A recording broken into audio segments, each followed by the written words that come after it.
Director Nathan? I'm here, but I've lost my video. Oh, that's Director Commission. Okay, Director Commission. Director Berringham? Sorry. Here. Director Odell? Here. Is Director Nathan present?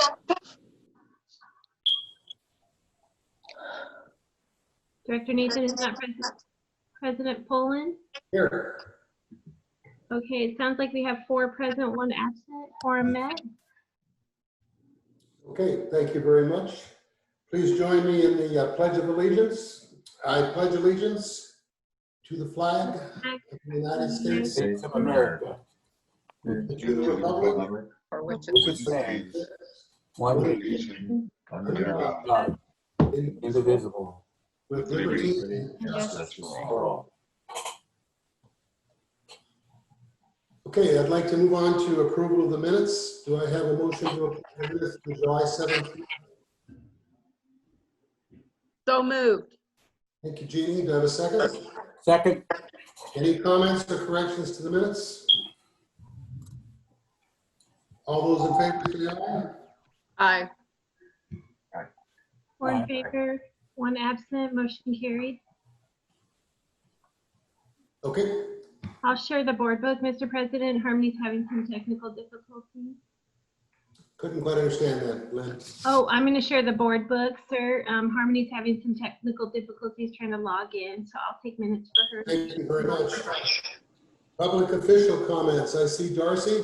I assume you have some things to say to us? I do.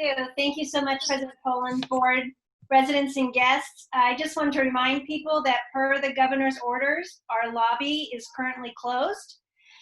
During regular business hours, however, customer service staff is available by phone or email if you have any questions or you need assistance.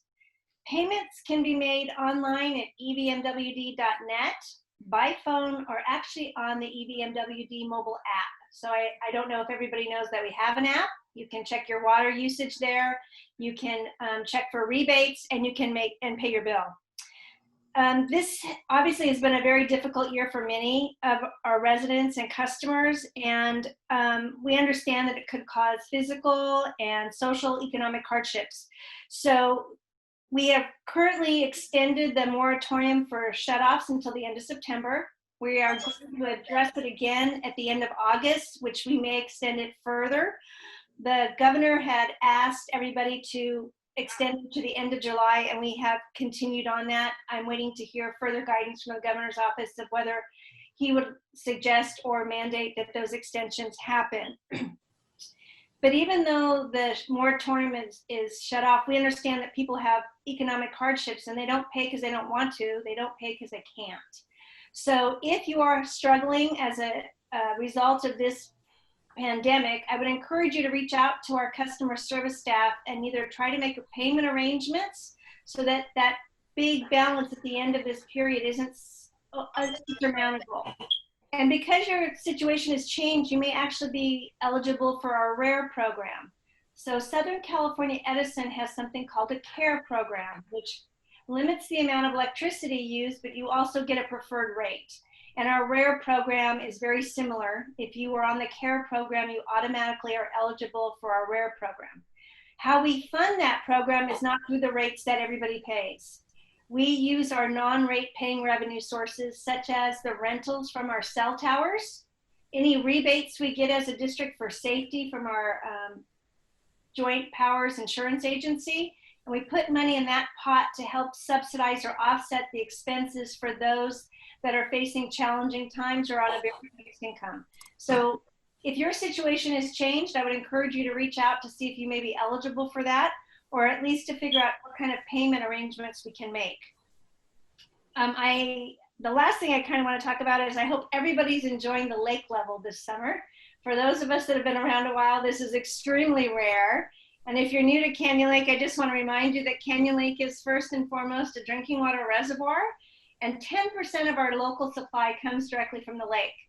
Given new water quality mandates, the treatment facility at Canyon Lake Treatment Plant is unable to meet those new standards. And so we've taken it offline. So we're enjoying the much higher level lake. And we also realize, though, that in order to meet demand, especially when it's been really hot, we have to buy water from Metropolitan Water District of Southern California through Western Municipal Water District. And that cost is almost double what it costs us to operate Canyon Lake Treatment Plant and service Canyon Lake, Canyon Hills, and Tuscany Hills. So I just want people to be aware that it's a really nice enjoyment right now. It's a benefit of something that we didn't expect, but the cost is almost double. That's all I have tonight, President Poland. If any of you on the board have questions, I'm happy to answer them. Okay, thank you very much, Darcy. Are there any questions for Darcy? Okay, very good. I don't recognize any other public officials. Maybe I just don't notice. Are there any other public officials that have words for us?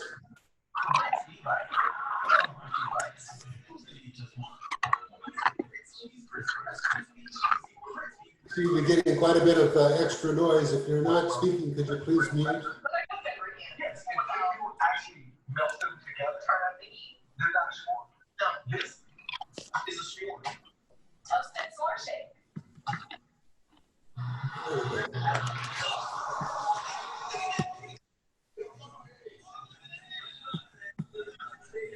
It's Ann's iPhone making all the noise.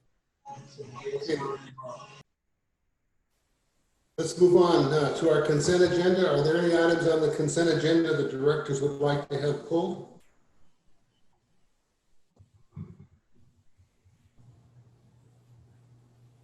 Hi, we're the Lucas, and we have a letter regarding our fence. So here's my husband. He wants to talk to you. So number D, letter D. That's us. Okay, I'm sorry. Is this Shelley Luca that's speaking? This is going to be Frank. Hi, how are you? I think we still need to make our motion on the consent agenda, though. Only a director can bring things off the consent agenda. Could somebody please take this item D off the agenda so we can hear from them? I will take item 5B off the agenda and make a motion to approve all others. Okay, it was D as in David. No, it was D as in David. Yeah, not B. Yeah, I'm sorry. D as in David to be removed. All other items to be approved. Okay, do I have a second to that motion? I'll second. All those in favor say aye. Aye. Opposed?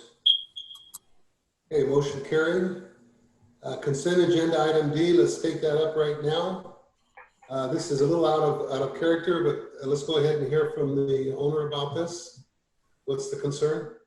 Okay, I applied for a permit for a 6-foot fence. They said they had to deny it, and it had to go to the board to be approved. That's where you are right now, and we would approve it in the consent agenda. Is there some issue here other than getting this approved? None. Okay, fine. Can I have a motion from a director to approve consent agenda D? I make a motion. Sorry, Jim, go ahead. No, go ahead. I make a motion to approve consent item 5D as in David. Thank you. Can I have a second? Second. All those in favor say aye. Aye. Aye. Opposed? Motion carried. Okay, so Eric, help me out here. You've got everybody blocked, and they can signal to you by raising their hand Correct. or sending you an email if they want to speak. Is that correct? Correct. Okay, thank you.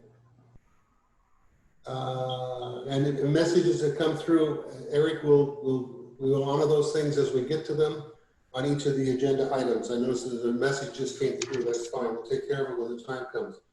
Okay, I'd like to move on. We have approved items through K.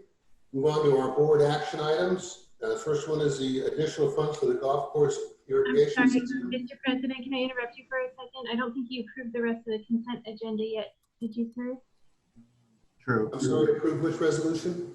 the rest of the consent. I think we just approved to remove item D and then approve item D, but I'm not sure that we approved A through D.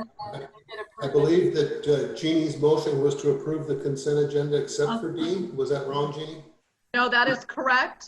Okay, I'm sorry, my apologies. No problem. This is Shelley Luca, and I keep getting. Let's move on. Are you Your approved? fence has been approved, ma'am. Okay, thank you so much. How is it that Shelley can speak? Keep muting her, sorry. Okay. I'm so sorry, folks. I really want to hear from everybody, but we have to have some order to what we're doing here. What we do is you need to indicate by sending out an email to the board at canyonlakepoa.com or indicating in the chat box or raising your hand on the system to let us know that you want to speak, and then we'll take you in order. We're not looking to eliminate anybody from being able to speak. Okay, I'd like to move on to board action item 6.1, additional golf course irrigation system. Director Kamajian. Yes, I'll give a little background. The $75,000 for engineering and design costs approved at the July 7th, 2020 board meeting was not correct for a fully funded complete project. The original submittal for approval included preliminary design, construction documents, construction staking, and record drawings.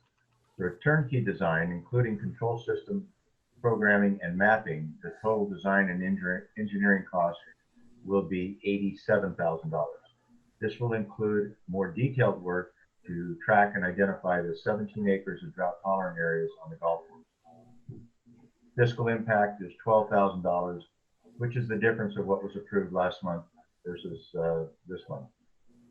The recommendation, it's recommended that the board of directors approve an additional $12,000 and direct the general manager to approve the proposal from Brent Harvey for engineering and design of the golf course irrigation system for a cost of $87,000, plus a 10% contingency for per diem travel expense and other reimbursable expenses as reproduction and delivery service. Okay, thank you, Joe. I take it that you make that as a motion? I'll move that we approve the Brent Harvey proposal for that we approve the additional $12,000 and direct the general manager to approve the proposal from Brent Harvey for the engineering and design of the golf course irrigation system for a cost of $87,000 plus a 10% contingency for per diem expenses and other reimbursable expenses. Okay, thank you. Is there a second to the motion? I'll second. Thank you, Jim. Any comments from the public? Eric? Not on the golf course irrigation. No. Okay, thank you. Any comments from the board? Any questions? I have one on page, it's page 3 of the proposal. It references MWD. Is that the correct water district for this? Since we have. Metropolitan Water District. We're pursuing a grant. We don't know if it's going to happen, but we understand there is some money available, and part of his agreement is to help us in the process of identifying the water savings and fill out the proper paperwork for the Metropolitan Water District grant. Okay, so MWD is the appropriate authority then, not EVMWD? That's correct. MWD. Okay, thank you. Any other comments or questions? I have a motion and a second to approve additional funds for the golf course irrigation system. All those in favor say aye. Aye. Aye. Aye. Opposed? Motion carried. Okay, moving on to item 6.2. The receive and file the annual audit. We received the final audit. Susan, are you on the line? Can you speak to us on this?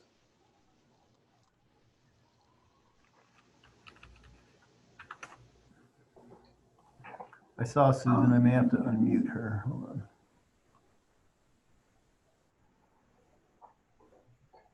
Okay, Eric or Lynn, can you give us the information here, please? On an annual basis, the board of directors is required to acknowledge the receipt of the annual audit. The auditing firm Brabo and Carlson has completed the audit for fiscal year ending April 30th, 2020.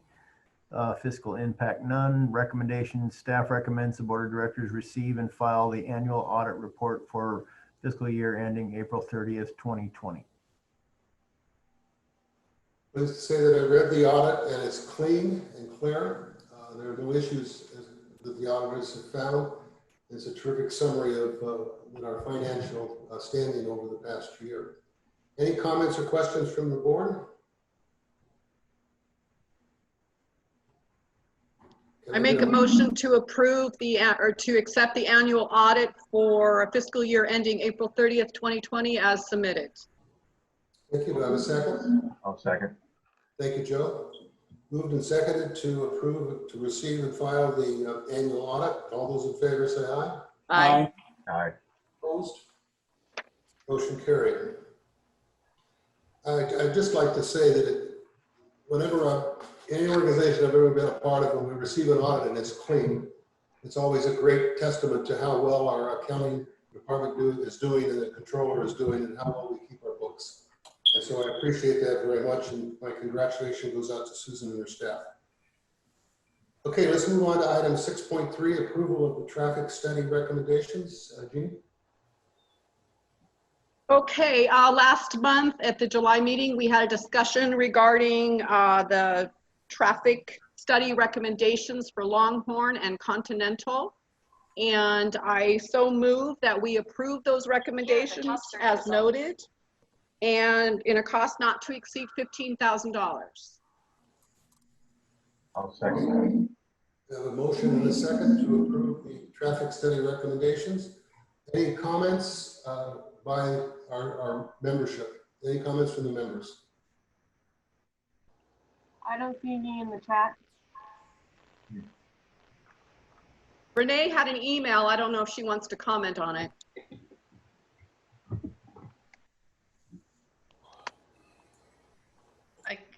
Go ahead. Yeah, it was just, I mean, you guys are already there. It was an agreement, 100% agreement of moving forward with this. Aside from the safety on the streets, it will help mitigate any risk of liability that could happen if there was an accident in these specific areas. So I'm really happy to see the study was done, and hopefully you guys will move forward with it. That was it. Any other comments from members? Comments from the directors? Yeah, I think it's a great idea. Yep, I do too. My only comment is that it's my understanding that we should be able to get this completed within the next couple of months. Steve Schneider, you can correct me on that. No, excuse me. No correction needed. Yeah, we should be able to finish it or get it done within the next couple months. Thank you. Thank you, Steve. Okay, I have a motion and second to approve the traffic study recommendations for up to $15,000 from the new reserve funds. All those in favor say aye. Aye. Aye. Opposed? Motion carried. Okay, we'll move on to 6.4, additional funding for the pool building addition. Steve?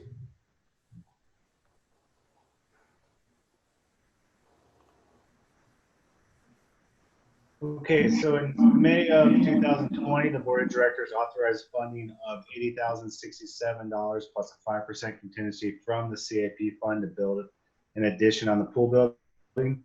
We're nearing completion of the project and have run into two issues not listed on the design drawings. This caused two change orders. One was for an additional retaining wall and slab nearest the lodge for both AC condenser units. The other was for an insulated for insulation and drywall on the original stucco wall that is now inside the building addition. Both change orders totaled $8,236. We also upgraded the temp fencing with privacy screening because of the location of the project site. This was an added cost to the project. Since our contingency only covered $4,403.35, we need to ratify the funding request. We would like an additional $4,525.05 plus an additional $1,000 contingency on the entire project. So the staff requests the board of directors to approve an additional funding for the amount not to exceed $5,525.05 from the CIP Fund 05670. Okay, thank you. Do I have a motion to accept this approve this recommendation? I'll move that the board of directors approve an additional funding for the pool room funding for the amount not to exceed $5,525.05 from the CIP Fund 05-670. Second? Second. Okay, thank you very much. Any comments from the members? Not that I can see. Comments from the directors?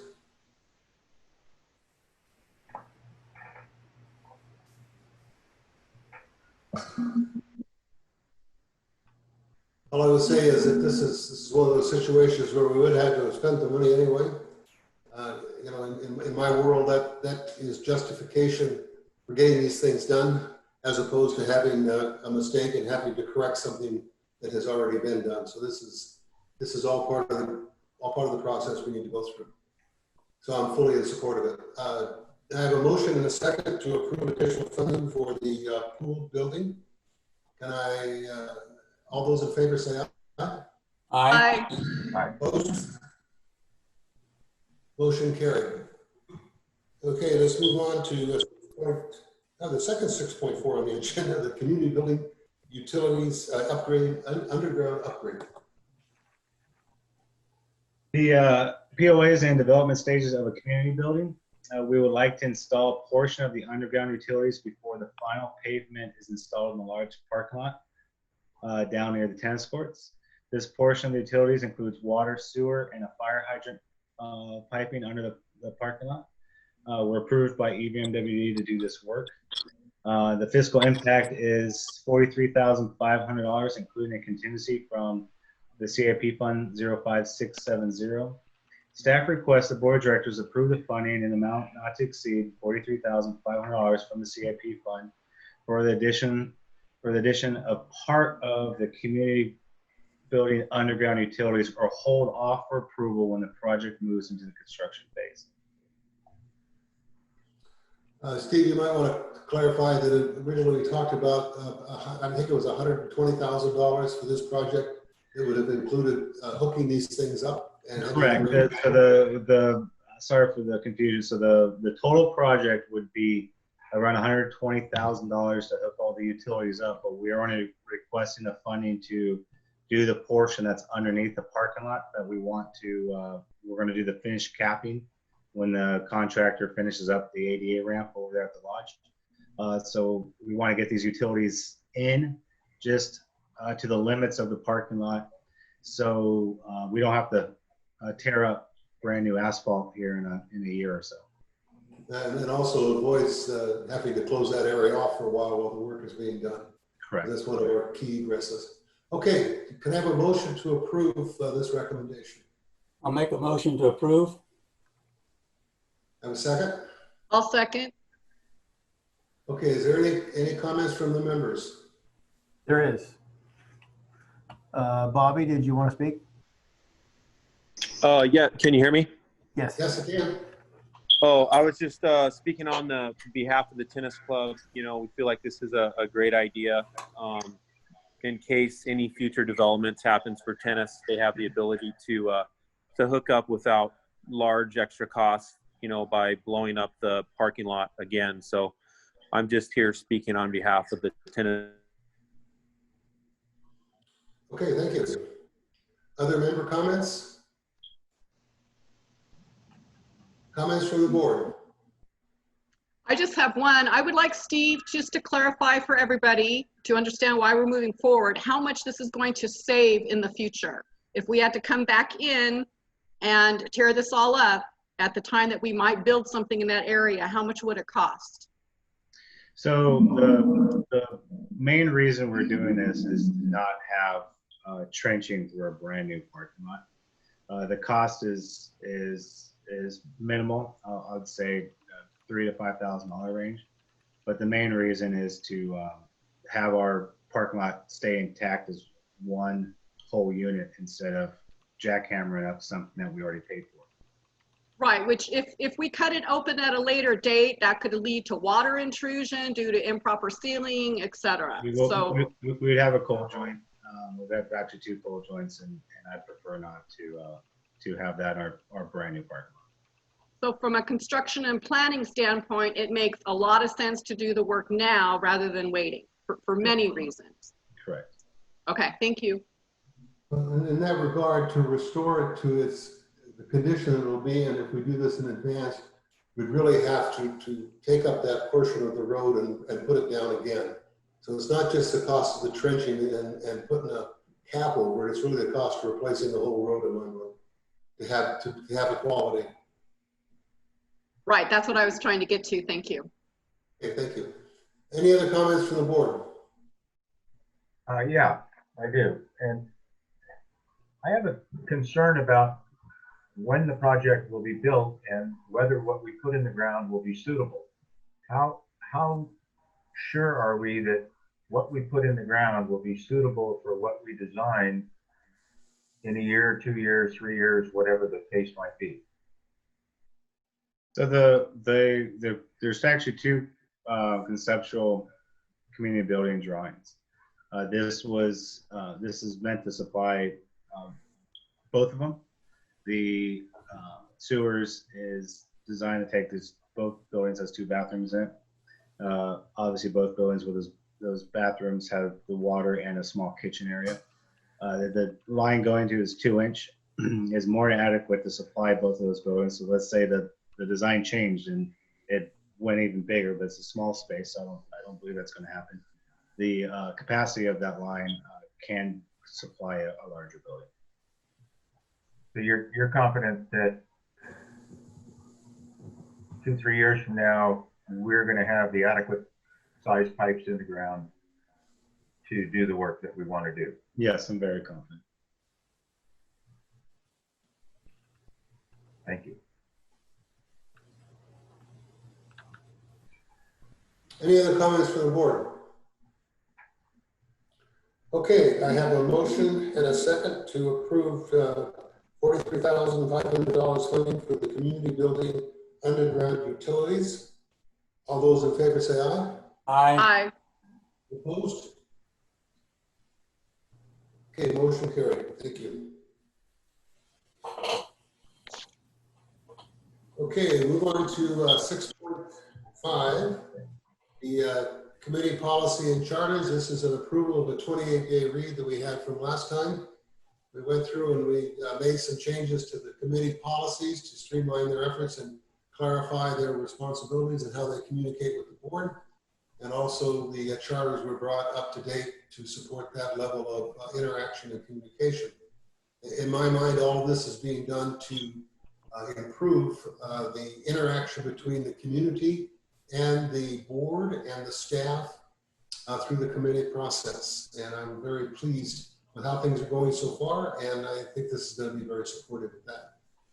So can I have a motion to approve the revised committee policy and committee charters? So moved. Second? Second.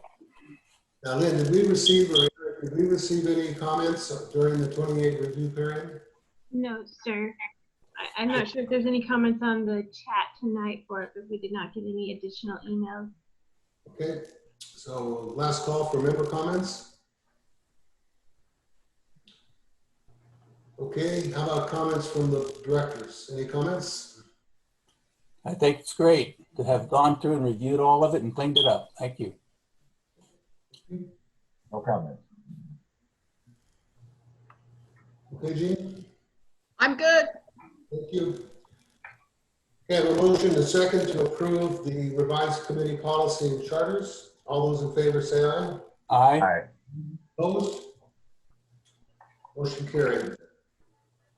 Okay, let's move on to 6.6, approval of the alternate member appointment to the FPC. Steve?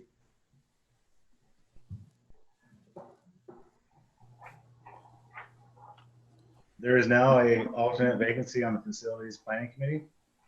The Facilities Planning Committee conducted a 3-member subcommittee to interview and make the recommendations using Zoom back in May of 2020. They voted and recommended Dave Welty to fill the alternate. The FPC recommends the board of directors to approve the appointment of Dale Welty to fill the alternate to the FPC committee, contingent upon execution of a confidential agreement effective immediately. So moved. There's a second? Second. I'd like to just say that committee policy that we just included this extra position on the FPC. Any member comments? Not that I can see. Any comments from the directors?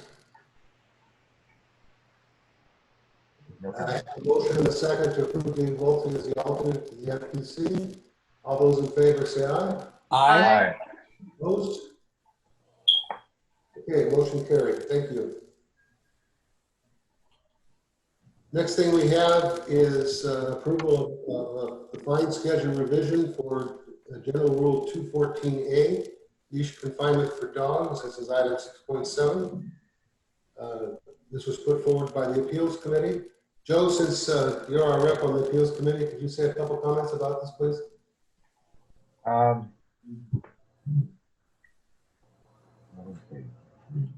I'm sorry, I'm catching up. One that has to do with leash confinement and then the fees that go along. Oh, yeah. Well, no, the Appeals Committee gave that some consideration, and they felt that this was a much better approach to addressing the issues with dogs and people who quite honestly weren't that well aware of the rules, and we didn't feel it was a fine that was worthy of financial impact on the first offense. So they proposed this fine schedule. So the rule revision, the fine schedule revision is that the first offense is a written warning, second is $50, and the third is $100, and it's progressive after that. So that there's a little bit of grace given there for this particular issue.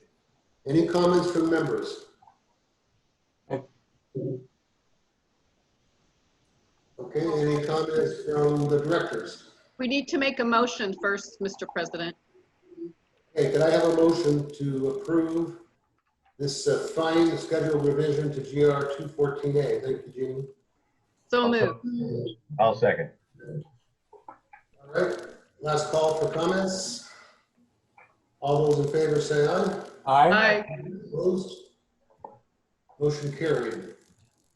So we'll move on to item 6.8, and this is the approval of the fine schedule revision for GR 214C.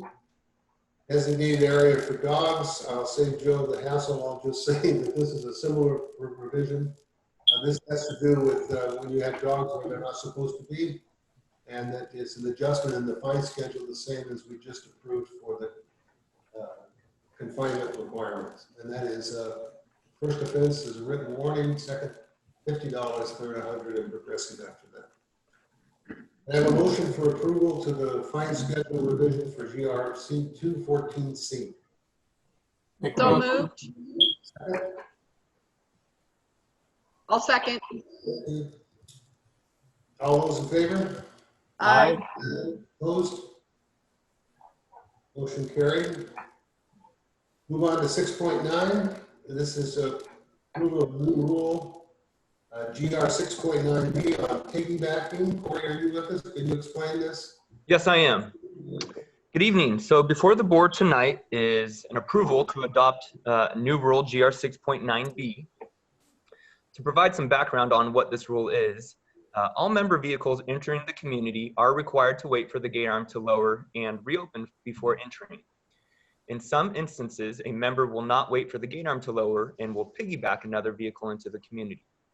At the request of the Appeals Committee, this new rule is being proposed to identify that the member who piggybacks another vehicle is not a quote-unquote gate runner, as defined under GR 6.9A.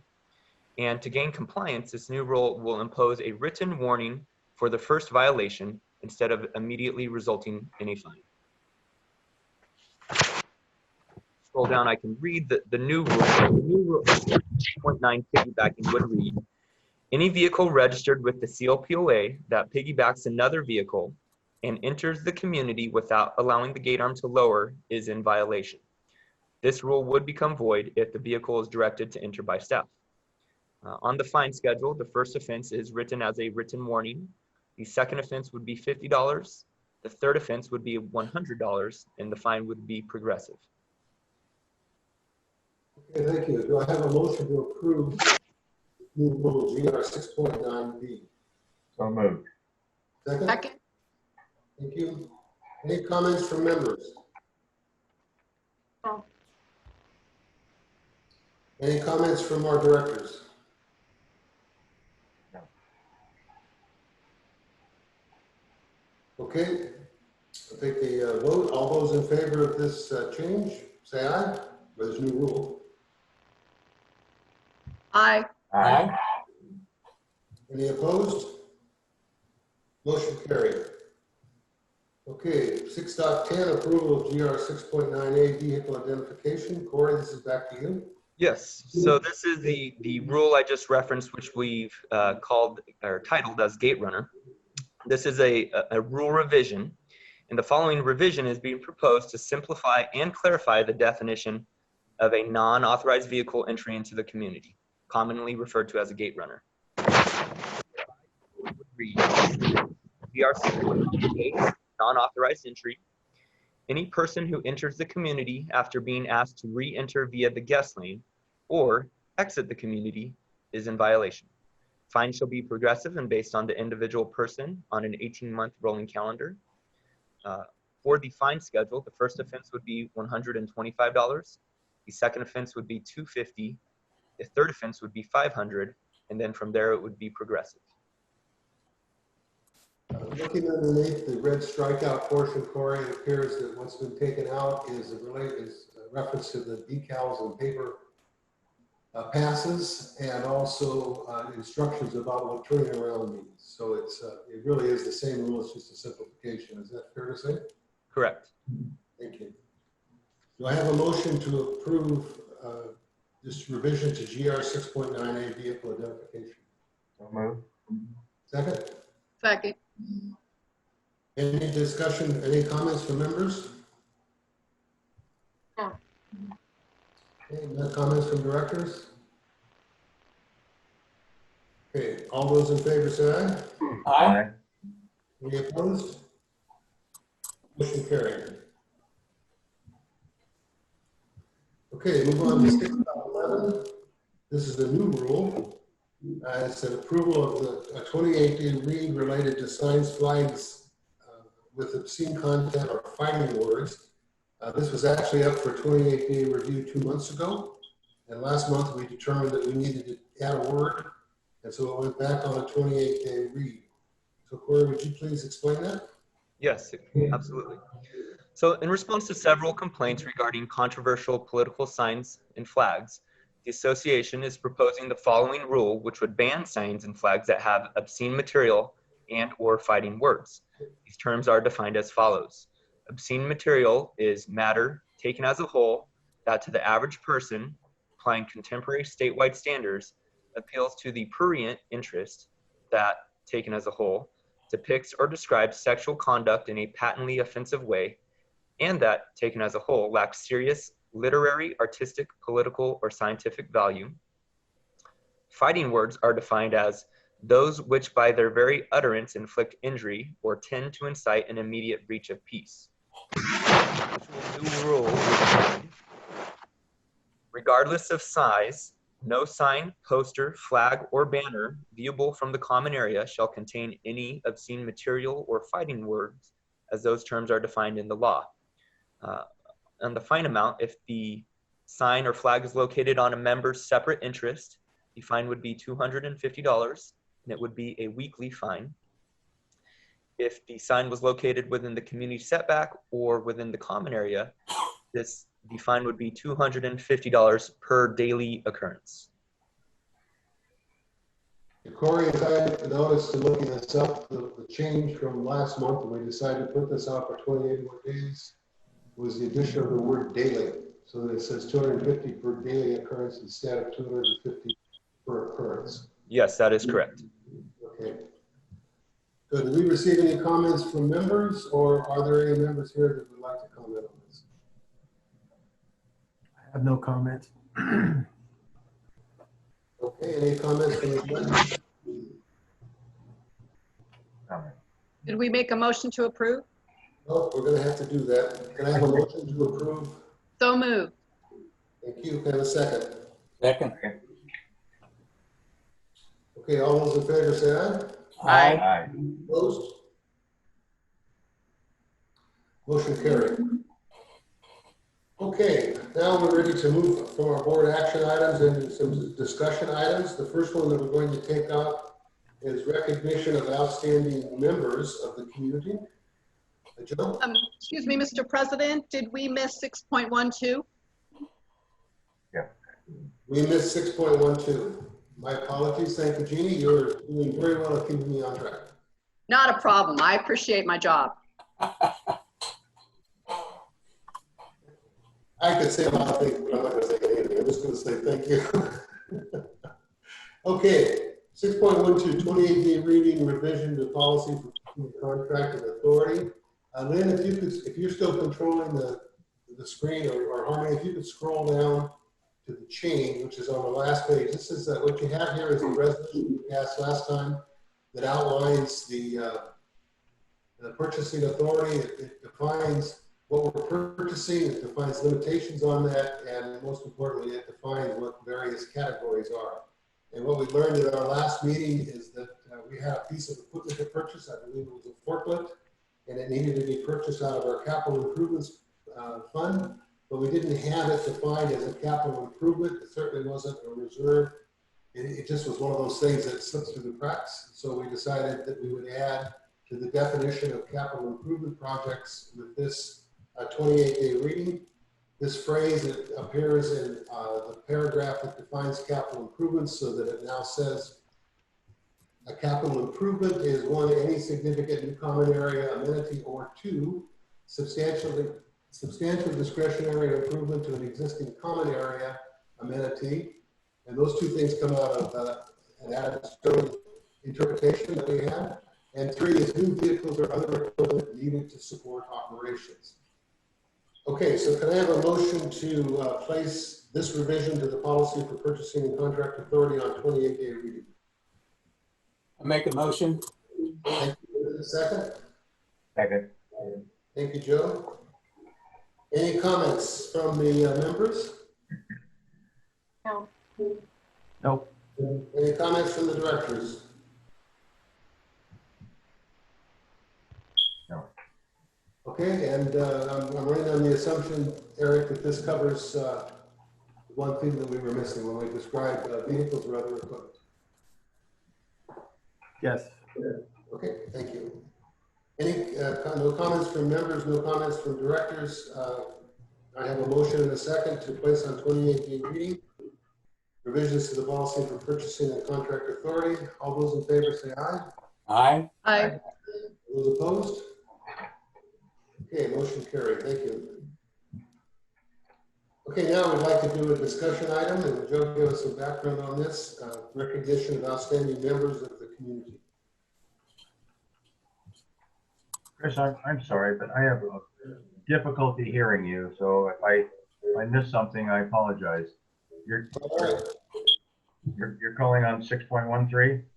6.13, you find it on page 206 of the board package. Page number. Yes. Okay. 201. Well, the board package is flipped, so it's actually 206. 206. Yeah. Okay. Canyon Lake has a rich history of hardworking members who have spent many years trying to make life better in Canyon Lake with little to no recognition to show for their efforts.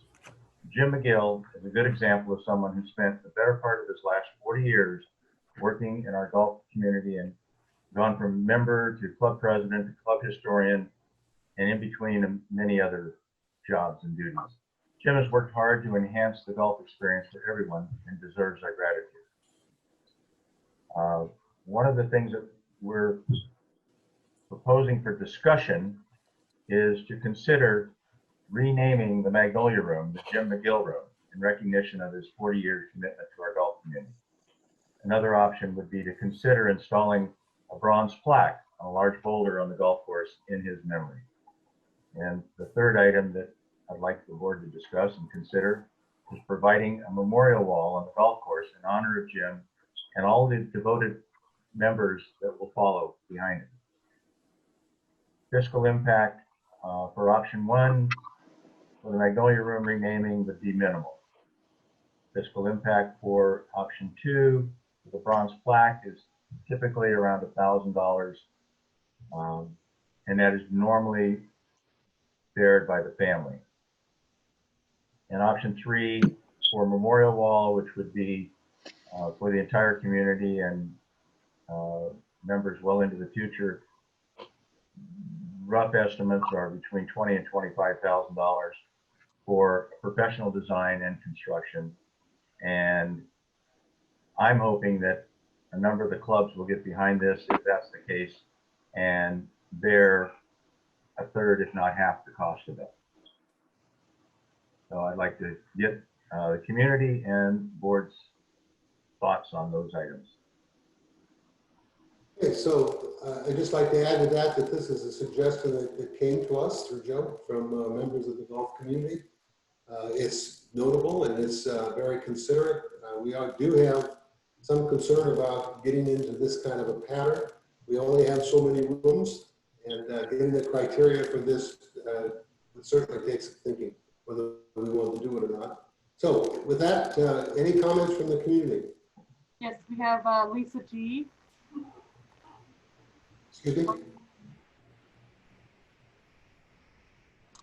Lisa, would you like to speak? Unmute, yes. Okay.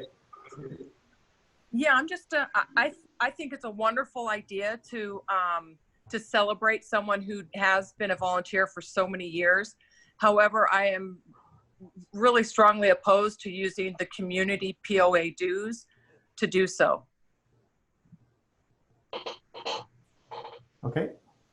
Okay, thank you. Thank you. Renee would like to speak.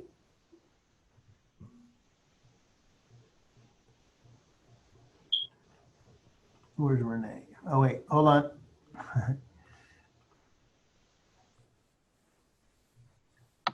There we go. There you go. Thank you for that. I'm along the same lines as the previous person about utilizing community funds to pay for this. Some other things too, I think changing the name is always a lovely gesture and could potentially be a forever gesture to not only to honor the person, but to the family. Another option to consider if you go with the plaque, I went online and there's a lot of indoor outdoor bronze plaques that you can get engraved that are less than $200. So there are more cost-effective ways to do that, to honor people who have served in the community. Another option that my husband came up with, and this was based upon the push of, or the encouragement of people who want to buy or pay for the benches that are going to come out and have memories put on them or honoring families' names. That could be something where I could see the community maybe being behind paying half the cost of that to honor that person, and then maybe the golf committee or however that works out, or the family donating the other, to make it more, I don't want to say practical, but certainly it's practical because people can utilize the bench and it's going to be there hopefully forever. And then as other clubs have members that have done something where they want to honor them, or serve the community where they want to honor them, they can do the same thing. And now we're having benches put in various areas. So that's another option to consider. That was it. Okay, thank you, Renee. Other comments? I don't have any more. Okay. Just as a sound check, is my voice coming across clear or is it garbled? It's all right. It's okay. It gets kind of staticky at times.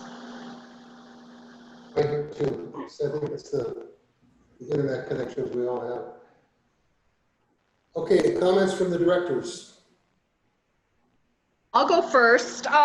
Once again, I think overall it's a great idea. I shared. Can you hear me? Just don't have good reception. Okay, so I'm going to start over again. So overall, I think it's a great idea, but I think it's something that should be expanded community-wide. I don't think it should be concentrated solely on the golf community. And if we're going to do something like this, then I think a program or a criteria for recognition needs to be established. We have a lot of people, golfers, non-golfers, that have made a lot of contributions to the community, but you know, what's our criteria for then putting them on a wall or putting their name on a wall, not them. So I think it has a lot of potential. I just think it needs some more fleshing out.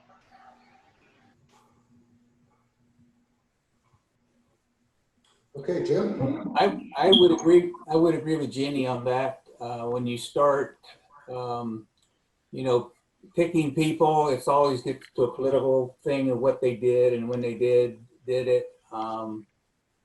You know, whether it comes from another area of an amenity, of maybe a world famous, you know, slalom skier, perhaps, that made a mark for this community. So, I mean, they're all a wonderful part of our history. And I would agree that maybe we should have like a little wall or something, but that it would represent the whole community, not just particularly one person. Well, if I may, obviously I have some thoughts on this. The Magnolia, renaming the Magnolia Room, I thought was a great idea initially. That it just, the problem is we don't have enough rooms in the community for the amount of people that are going to come and go and you know, devote their time and their life to the community. So I think we would be kind of boxing ourselves in a corner if we did that. And the bronze plaques, well, yes, you can buy them for $200. The problem is they'll be quite small and inconsequential. What we've done in the past is they've been 15-inch square plaques that are noticeable and they're quite nice. But the comments that we've gotten around the community is that if we start seeing 20, 50, 100 of those around the golf course, the question is, does it become a, you know, like a cemetery where there's monuments to a lot of people who have passed? And so there were some legitimate comments against that. The memorial wall, I think, is a real good solution. I think it's something that is worthwhile for the community. I think it truly benefits the community. I know people say they don't want to spend community money for that, but when you think about all the benefits that the community gets out of the people who devote their life to volunteering for the community, I don't think it's costing the community a nickel in actual dollars, because the benefit from those people that devote their time is pretty incredible. And well, I wouldn't want to write a check for $2,000 to do it today. I think looking into the future and realizing what impact it would have on the families and the motivation it would give to others to volunteer, I think would be very beneficial, especially if we can muster up a third or half of the money from the clubs to support it. And Jeannie's thought about a single location, that would be nice, but our community is really quite large geographically, and not all the golfers go to the lodge, not all the people in the community go to the golf course, but I think we have enough reason to build something at the golf course, and very possibly, if the community wants it, something at probably the lodge. So those are my thoughts, and Chris, I'd be curious to hear your thoughts on this. Well, the first thing I'd like to say is that buildings and rooms and hallways that are paid for by people, excuse me, that carry people's names. In my experience with universities and other private institutions, it's all about people making huge contributions to build things or remodel them. And so then they get rewarded with a name. And that's not what this is about. This is about picking a room and putting a person's name on it. And while, like Joe said, I agreed originally that this sounded like a great idea, but it's true, we're going to run out of rooms, and how do we set a criteria for that? When people have to pay money, that kind of sets the criteria, especially if you're trying to collect money. So I think that idea has not gained any support tonight. I do like the idea of the community recognizing its champions, and I don't know how this could be done. I like the idea that Jeannie brought up, that it really ought to encompass all of our communities. You know, I like to say we're a community of communities, and I could see some kind of an appropriate recognition of our champions. And I'm not talking about our sports champions. I'm talking about the people that have given a huge amount of time and have had a great influence over our community in tennis and at the lake and the ski club and all the other, in the equestrian and all the other things that, that we cherish. And I think we ought to look for some way to do that. I know when I can watch the chat go by about spending public money. I could say public money, our money, our community money. I do think it is something that it has to be a kind of grassroots funded thing by the folks who would like to see this happen. I think that we ought to take this under consideration and sort out how these comments can fit together, and maybe put together some kind of an ad hoc task force to think about this. Joe, if you think that would work out.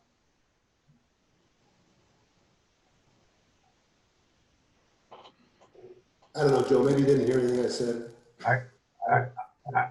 I got most of that, Chris. We'll talk later if that's okay. Any other comments? I think it's a good discussion. We want to have these discussions and get the community's input. Anybody that's listening, or you talk to your friends and you want to do it, you can have this conversation on Facebook if you like, or you can write to the board and let us know what your thoughts are. Those are the ones that stick the best with us. So I would encourage you to do that. Okay, I'd like to move on to discussion item 614. This is on the North Ski Area rules. Corey, could you introduce this for us? Yes, absolutely. So our first discussion tonight, like you said, Chris, are some proposed rules for the North Ski Area. So for the background, the North Ski Area is the body of water which is adjacent to the fire station and is separated from the main lake by the North Causeway. This area contains a professionally built slalom ski course and has helped develop world champion slalom skiers here from Canyon Lake. This area has also become a popular destination for members who practice other water sports disciplines, such as wakeboarding and wake surfing, as these sports require large wakes which are prohibited on the main lake. As the volume of users has increased over the years, it has become evident that this area needed a more established set of rules and guidelines to document the unwritten rules that had already been established. In February 2017, a set of proposed area use rules were brought to the Rules Committee for review and discussion. Ultimately, the proposal was tabled due to concerns over the association's jurisdiction and ability to enforce the rules in this area. Those concerns have since been answered, as we are able to enforce rules in that area. In May 2018, the Rules Committee revisited this topic and agreed that the proposed rules should document all existing practices that occur in this area. Before the board this evening are the proposed North Ski Area rules, as well as some comments from the membership. Long-term, once these rules, or a version of these rules, are approved, staff recommends that signage be created and installed to better communicate the rules in this area. In addition, staff has discussed the creation of a special use permit for this area that would require boaters to read and acknowledge these area use rules before being approved to utilize the area. So what I've included here are the existing North Ski Area rules that include parking rules as well as special use rules. In addition to that, I've included a red line version of some proposed North Ski Area rules, as well as member comments in black that pertain to the rule listed right above the member comment.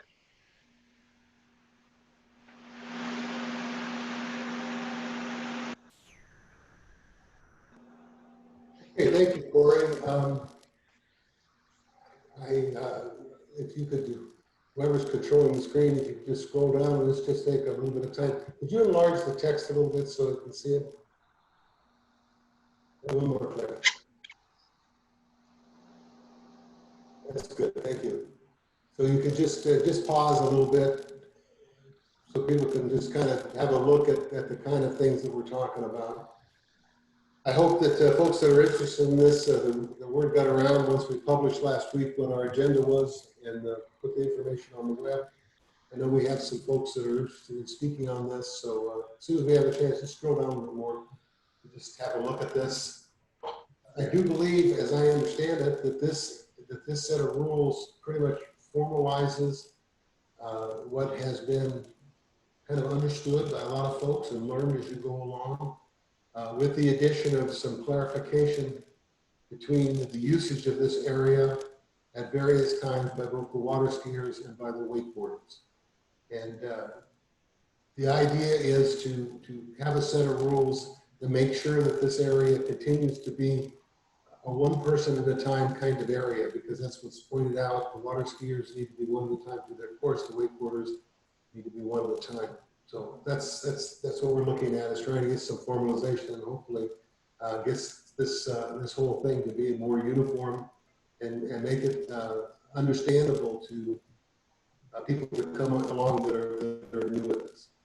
Okay, so we're ready for member discussion. Who's first? Eric or Lynn? Janelle Kerber. Okay. Hi there. Am I on? Who's speaking? This is Mike Kerber. Okay, go ahead, Hello? Mike. Okay. Hey there. My name is Mike Kerber. As of middle of May 2020, I became the ski club president. I would like to talk about these rules. And first of all, I think it's important that everybody knows the ski club board met with the wakeboard club board a week ago to discuss these rules. And we had a productive meeting in an effort to understand both clubs' needs and views. Our goal is to try and create the safest and most enjoyable environment for any POA member to use. I'm going to go ahead and talk about 4 of the rules and some ideas that we had as a board. The first one is 2.1, boats shall travel at idle speeds near the launch ramp and docks. We would like to see an actual number attached to this rule so that anybody using it in the area can have a visual of what near means. Our thought is that 100 feet is a good distance. People understand what 100 feet looks like. It's a little bit longer than a ski rope or a wakeboard rope. In addition to this, it's very important that anybody traveling from the launch ramp to the dock or from dock to dock maintain an idle speed.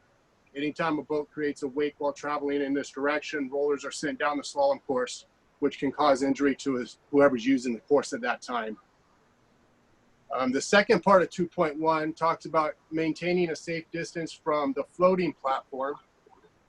Again, we'd like to see a number attached to that. We think 100 feet is a safe distance. With 100 feet, you can get between the floating platform and the slalom course. You'd still be on the outside of the slalom course, running right down on the outside of the turn balls. This would allow for safety of boaters, skiers, riders, and the property in the area. 2.3 says an area north of the slalom course has been designated as a no wake zone. All boats are to travel at idle speed only when crossing this area. We believe that's a great rule. It acts as a buffer between the two areas being the area where the slalom course is and the area north of the no wake zone. The buffer zone was something that the ski club and wakeboard club worked to get together several years ago. This no wake zone allows for people to use the front and back areas without the possibility of two boats not knowing that one another is in the area and accidentally encountering one another while pulling a skier or a rider. The no wake zone can help reduce confrontation between boaters and will help maintain the safest possible environment for everybody involved. So we'd like to keep that rule. We think that's a good one.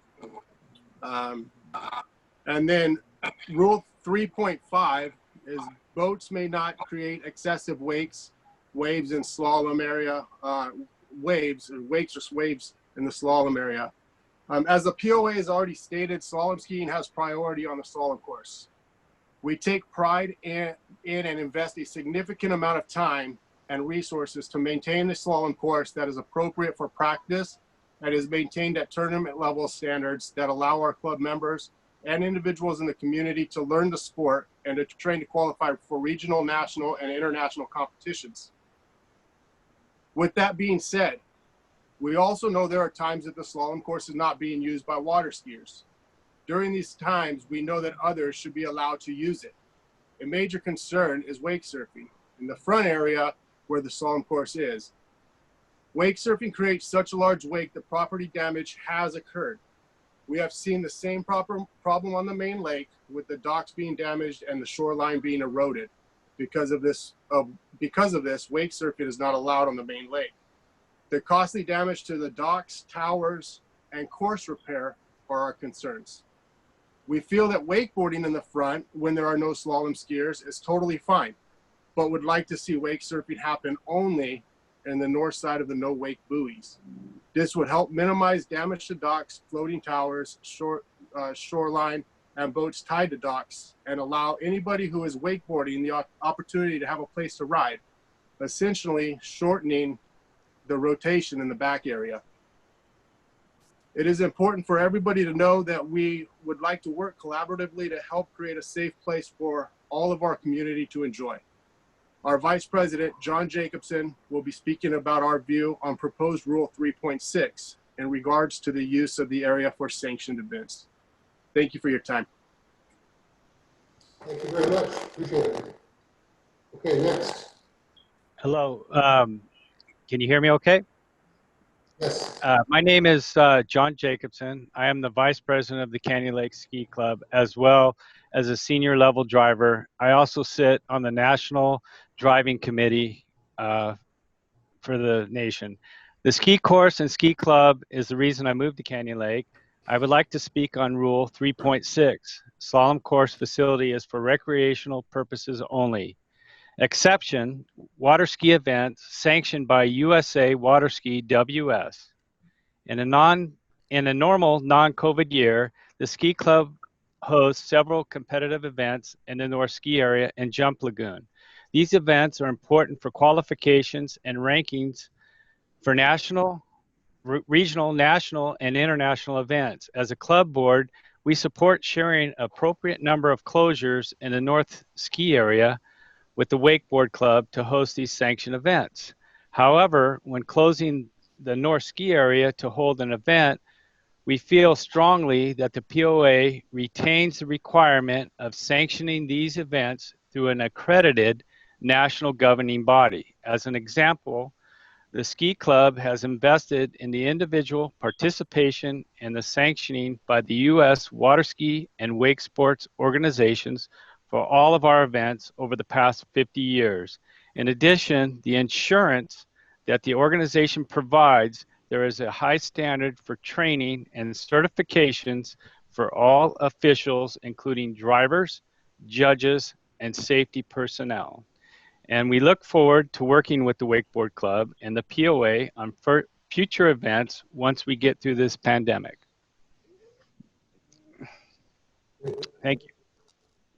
Thank you. I have Craig next. Hello, can you hear me? Yes, we can. There we go. Yeah, just kind of recap. I mean, based on what Mike and John both said, we're, like we said, we all had a meeting and we discussed these in length and in all the rules that we had issues with on either side of the coin. I do want to address 3.6, like John just said. Yes, we are totally in love with the idea of being able to host our events there. We do go through the same sanctioning, sessions and things that the ski club does. Ours is just a different, it's WWA, World Wake Association, but we've used them for years as well. So our events, our Learn to Ride days and our competitions are all sanctioned through them with insurance on all those events as well. The only thing I would just like to thank the board for actually bringing this to a discussion. I know that's not just the board, but the background work from Corey and Eric. You guys much appreciated that this is actually going the extra mile to make it a discussion rather than saying, hey, these are the rules that we think, and actually taking the time to listen to the public and say, hey, these are the groups that are using this area and we see the problems firsthand. Let us help you guys make the good decisions that are going to affect the entire community. I think that now that it has started out as a discussion, I'd like to maybe see, we've already said that the ski club and wakeboard club have had meetings. Those were, exclusions with POA. I'd like to see maybe if we could get the clubs and the POA to all, maybe not necessarily sit down, but, have a Zoom call together and understand why we're saying these individual things about these rules, because maybe the board isn't exactly sure why we're saying certain things about certain rules. But that was all I had to say. Okay, thank you, Craig. Next up is Kevin Thayer. Hello. Can you hear me? Yes, sir. I have a particular concern. So far, two people have pointed out safety as their top priority. As far as I understand, looking at these rules, you don't have to have a third. You don't have to have an observer to ski in the North Lake. And I've observed that quite often lately, especially in the morning. A slalom skier pulling a slalom skier without an observer. That goes against state California law. I don't see any rules in here about that. I'm like, why are we talking about safety and we're missing the most basic thing, an observer in the boat, a spotter. That's number one. I'd really like to mention about the judges' towers that are used 2, maybe 3 times a year is my understanding, and they're obstacles. Any of you that have seen me ride, I can ride a hydrofoil and I can use a wide area behind the boat. Well, those are in my way. And they're used 2, 3 times a year. It would seem to me that we would place those in an area that they wouldn't get damaged and that they could be removed, put back in place when the ski club needs them. That would seem like a really no-brainer. It would get people away from the slalom course. Another thing I brought up to Steve Snyder is the possibility of maybe repairing the other boat launch. There's only one right now. I think both boat launches back there are usable, but when the water level goes down, one of them drops off. The problem is quite often people come out there and they launch their boat themselves, then they leave their unattended boat and trailer on the boat launch while they're putting their boat over on the dock. There's a lot of parking rules in here, but there's nothing about unattended vehicles in a boat launch. So when you roll up there and there's a boat in the launch and you can't launch because there's nobody around, it would seem like a no-brainer. Don't leave an unattended vehicle in the boat launch.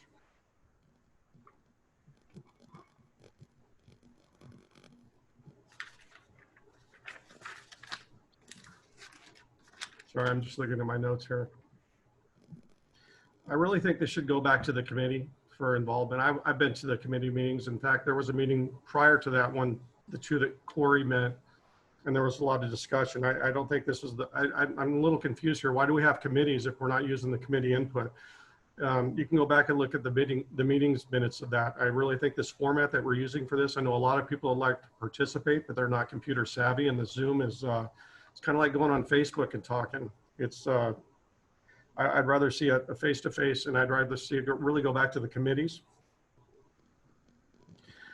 At the meeting earlier this year, when the Bass Club asked for closure time, there was a skier that came out and said that, it was a slippery slope if we let the Bass Club use that area for closure. We shouldn't let them do that. And at that time, that individual described the North Lake like a tennis court, like that lake was built to be a ski course. Well, that's not true. That's a San Jacinto River that we've installed a ski course in. It's a nice ski course, but it's not the same as riding a motorcycle on a tennis court. that area is utilized by all kinds of sport disciplines. And that's part of the issue. People are going back there, they don't understand that. We should invite all equal paying property owners, equal usage of that area. A lot of these rules are exclusionary, and I understand the board members probably have never, the board members we currently, I don't even know if any of you have used that area. A lot of these rules are exclusionary usage pointing towards one sport discipline. And I think those should be determined more in a committee setting.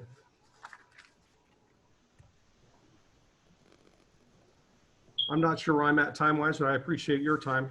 I'm done now, Eric. Thank you. Okay, thank you, Kevin. Thank you, Kevin. Steve Narassian, did you want to speak? Let's see if he's still on.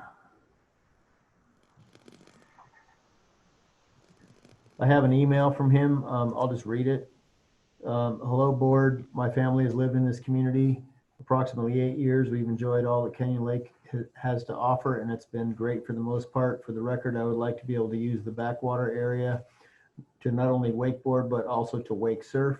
This area is perfect for both of these activities as it is away from homes and personal docks that could potentially be damaging from the bigger waves that these two sports create. I know I'm not alone in this, as I've run across many people that would like to be able to do the same. With the rise in popularity of wake surfing, it is only a matter of time before we have many more wanting to try this. And I think this board should allow this activity in the North Ski area. Thank you, Steve Narassian. And the next speaker is Scott Norrid. Yeah, hi.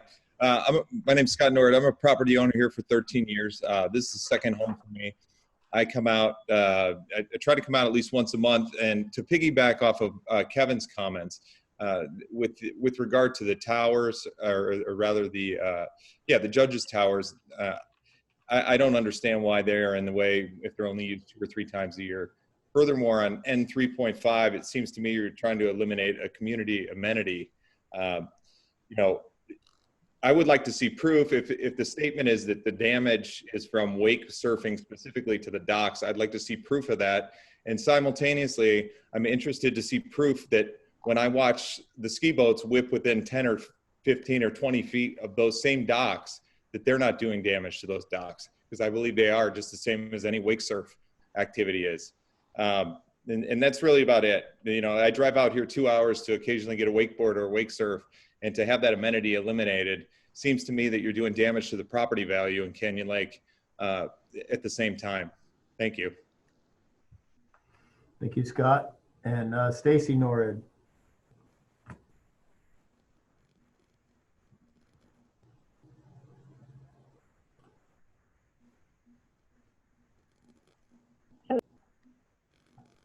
You're good. Go ahead. Oh, wait. On mute. There you go. Go ahead, Stacy. It's on mute. Oh, Can you unmute? There we go. there she goes. Okay. I'm the president of SoCal Skiers.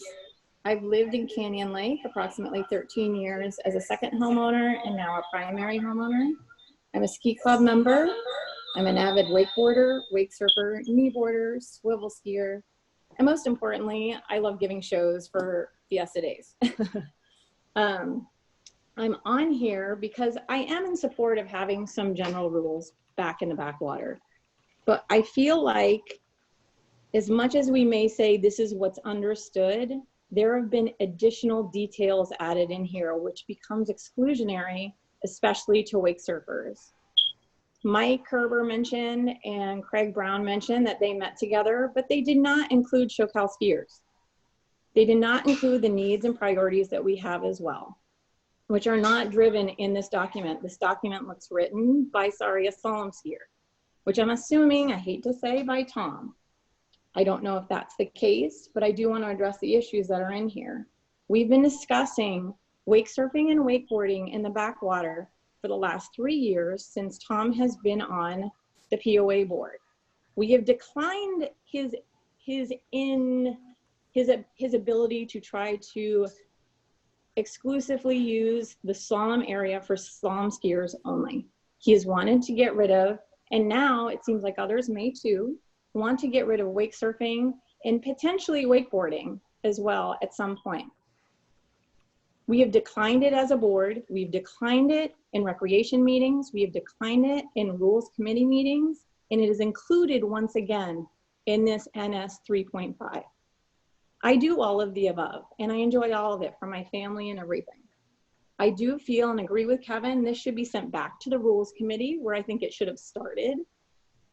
I do feel that the lake lease supports all water sports, and that I do agree also that the judges' towers should be moved to a different spot because they are used 3 days out of the year. And just like they do for SoCal skiers, we pay to have the dock put over to the main lake on Sunset Beach as just another idea of what we can do. Lastly, the most important thing to me in the big picture is we're talking about finances of slalom course repair over the probably $500,000 to $2 million our community spends per household to ski back there. And if it's really a problem with damages to the slalom course, which I've heard that that's part of the problem, I think that we can cover it instead of getting community members upset that they cannot use an area, just like others have mentioned here in the community, that they can't drive out here specifically, and you're gonna give them a half a mile radius with 10 other boats to work with when nobody is in the slalom course and they don't want wake surfing there. It really is upsetting that we're talking about this issue again. And I'm sorry, I really think this should go back to the rules committee. I think SoCal skiers need to be included when they say everybody's included. I've not asked for reserved time back there for 3 years to ease calm and to ease tension back there. And now at this point, I feel like this has gone too far. I do agree there need to be rules, but I think they need to be readdressed. So I hope that you guys understand. I appreciate your time in doing this, but I really, really hope that you consider and think about the conviction of doing the right thing and sending it back to the rules committee so other people can be included. Thank you. I feel it's necessary for me to address some of the things that you just said. We don't have a rules committee longer that has been sunsetted. Part of the problem is our rules committee did not function well. No blame to anybody. Didn't function well with the various communities we have and with the boards. So we decided that we were not going to have a rules committee. We were going to go to the folks that are working in these areas, and we were going to set rules with our staff. That's the first thing. The second thing is discussion. What you have before you is a discussion piece that has been brought forward. You're shaking your head, but you think that I'm just telling this, I'm just blowing smoke at you, but I'm not. This has to turn into something because I don't, as your president, I don't want this conversation to go any longer. I have wake surfed, I have wakeboarded, and I have slalom skied back there. Not very well, but I have, and I enjoy those amenities and I enjoy those opportunities. I appreciate what you folks want, and it's a matter for us as a community of 4,500 members and 12,000 people to figure out how to make these amenities useful to everyone, but the things that need to be preserved need to be preserved. So this is not going to be this is something that we're going to work on. We're going to get resolved, I hope, in the next few months. This is your best.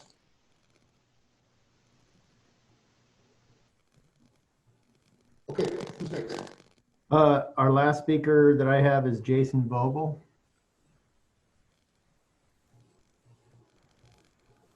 Okay, Jason. Hey, Eric. This is Joe Grosso. If Jason's not available, I sent you a text. I wanted to talk on this subject as well. Okay, go ahead, Joe, while I look for Jason. So I heard a lot of good things from our community members in reference to these proposed new rules, and I think they're very important to be established, but I also think that they're written in such a manner that they seem to be exclusionary to the wake or the slalom course skiers. You know, I've been fishing that area for over 40 years now, and I know there's been an unspoken set of rules that have been applied to the area for its use, and people know that when the slalom course skiers are back there that you don't take off in your boat and head to the north end of the water with a wake behind your boat. You wait until their run's done. You generally don't tote your boat around from one side of the bank to the other side of the bank when there's somebody on the course. I mean, these are things that we're all aware of, but I do agree with what's been said about the ski or wake or the observation towers. The towers are used 2 to 3 times a year. There's no reason for them to sit out there and endure the weather, the boating activities that take place, and incur any damage. They should be stowed and brought out when they need to be used. The docks, I know that Tom had concerns about damage to the docks, and somebody already spoke on the subject and referenced that the boats that are bringing those skiers down the slalom course come within 20 feet of those docks, causing a pretty good sized wake. And I would have to assume that the damage that's incurred by those docks are by their own boats, not by everybody else's boats, but their boats as well. There's no reason this area can't be used by all activities. Obviously, that entire area should be shared by all. It's the only area we have on the entire lake that has a natural shoreline that the wakes or caused by the boats can dissipate into the shore. They don't have any splashback like we do on the main lake because of all the retaining walls that we have. The special use permit that was discussed on the first portion of this, I don't think that's even necessary. If we need to hold boaters accountable for the use of this area, we can include some of the new rules on the test that they have to take every other year as part of getting your boats registered. We don't have to have a special use permit or test taken for that. I think that's kind of unnecessary. I did have concerns over some of the subjects that were shared earlier, where it talks about the slalom skiing has priority on the course. Skiers wishing to use the slalom course for slalom skiing shall have priority over all other types of recreational use. What does that mean? That sounds to me as if somebody wants to use the slalom course for the day, that nobody else is allowed to be back there. That's definitely an exclusionary rule that could be enforced or construed to mean just that. And I don't think that's something that we want to deal with. People should be able to fish back there. People should be able to travel back there to go wakeboarding, et cetera, et cetera. I mean, I can go through this all evening like other people have done and pick it apart, but I think it's probably a better idea if we meet on this subject with the appropriate clubs and hash it out, iron it out, get it so that all parties and people that participate in any activity back there all agree, and then put it before the board to get approved. There's definitely something that needs to be done because of the increased use of the area. We do need something more in writing to apply rules as opposed to what we've had in the past. Those were pretty generic. And like I said, there was a long laundry list of unspoken rules that everybody were aware of, but we couldn't enforce. That's all I have. Thank you for your time. Thank you, Joe. Jason Bogle. Yes, I appreciate it. Thank you for your time to the board. Listen, I think that I'm probably just going to be repeating much of what everybody says, so I will, for the sake of our time here, will not reinforce everything that's being discussed with the exception of just a couple of points. First and foremost, this is a community amenity. Having been in the community myself, living here for 9 years full time, I can tell you it's one of the major amenities that me and my family utilize. We look forward to our time there. And as important as it is for me to be a homeowner, most importantly, I'm a father of 3 young daughters, and my 3 young daughters spend more time on the backwater, we'll call it the North Ski Lake or the North Lake, than they do on the main lake, wakeboarding and wake surfing.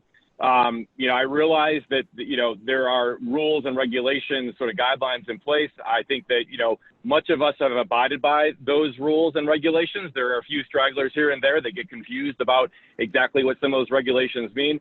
Well, what I would hate to see is additional restrictions being placed on any member of the community.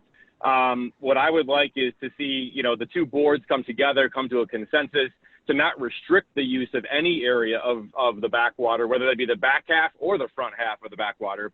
And to your point, let's not let a few bad apples, whether it be on the ski side or on the wakeboard, wake surf side, ruin a fantastic community amenity for the enjoyment of all individuals here in our wonderful community. So for that, thank you for your time. I look forward to being part of the solution and not part of the problem. Thank you, Jason. And Chris, that's all the speakers I have. Okay. Any discussion from the directors? I had one more. Is that, who's that? Brian Christian. Okay, Brian, go ahead.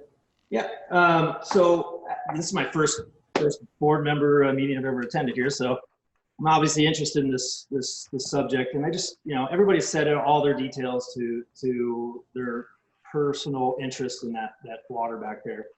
I want to add that, really 90% of the activities that we do on the water is back there. So to make it an exclusionary type area, I don't think serves the overall community in its best interest. And I think it's a matter of reviewing the exact rules and making sure they're fair for everyone.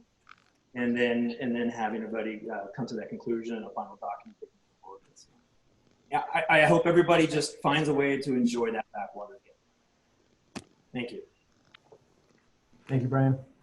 Okay, on to the comments by directors. Who wants to go first? I would like to see each of the clubs themselves have one or two representatives sit around a round table and come up with a solution to the problem. I've heard this now for, I think this is the second, third year I've been on the board. It's not being resolved. It should be pretty simple to come to a conclusion of what works out for everybody. That's my suggestion. Put this together as quick as possible, bring it back to the board, and let us approve it. Jim, in your mind, Jim, what are the clubs that we're talking about? Obviously, the ski club. I heard the ski club, the wakeboard club, and anybody else that would be interested in the way that part of our amenity is being utilized.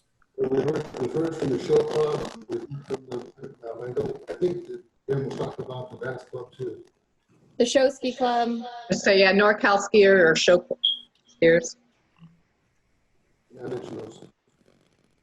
Okay, thank you, Jim. Jeannie? I'm just listening tonight. I'm taking it all in, so I will think about what I need to think about. That didn't sound very good, did it? That's fine. Joe? Well, I don't have any much more to add. I made some notes, and it was interesting comments. I personally have been here 30 years, never been on the backwater. I'd love to do it someday and see what's back there. But I think the people that use it are the ones that need to get together. And it sounds like it's more than just 2 clubs. It sounds like it's at least 3 or 4 clubs and anybody else that wants to have a say in it. So I'm in favor of them getting together, and I hope they can do that and come up with a good set of rules for it.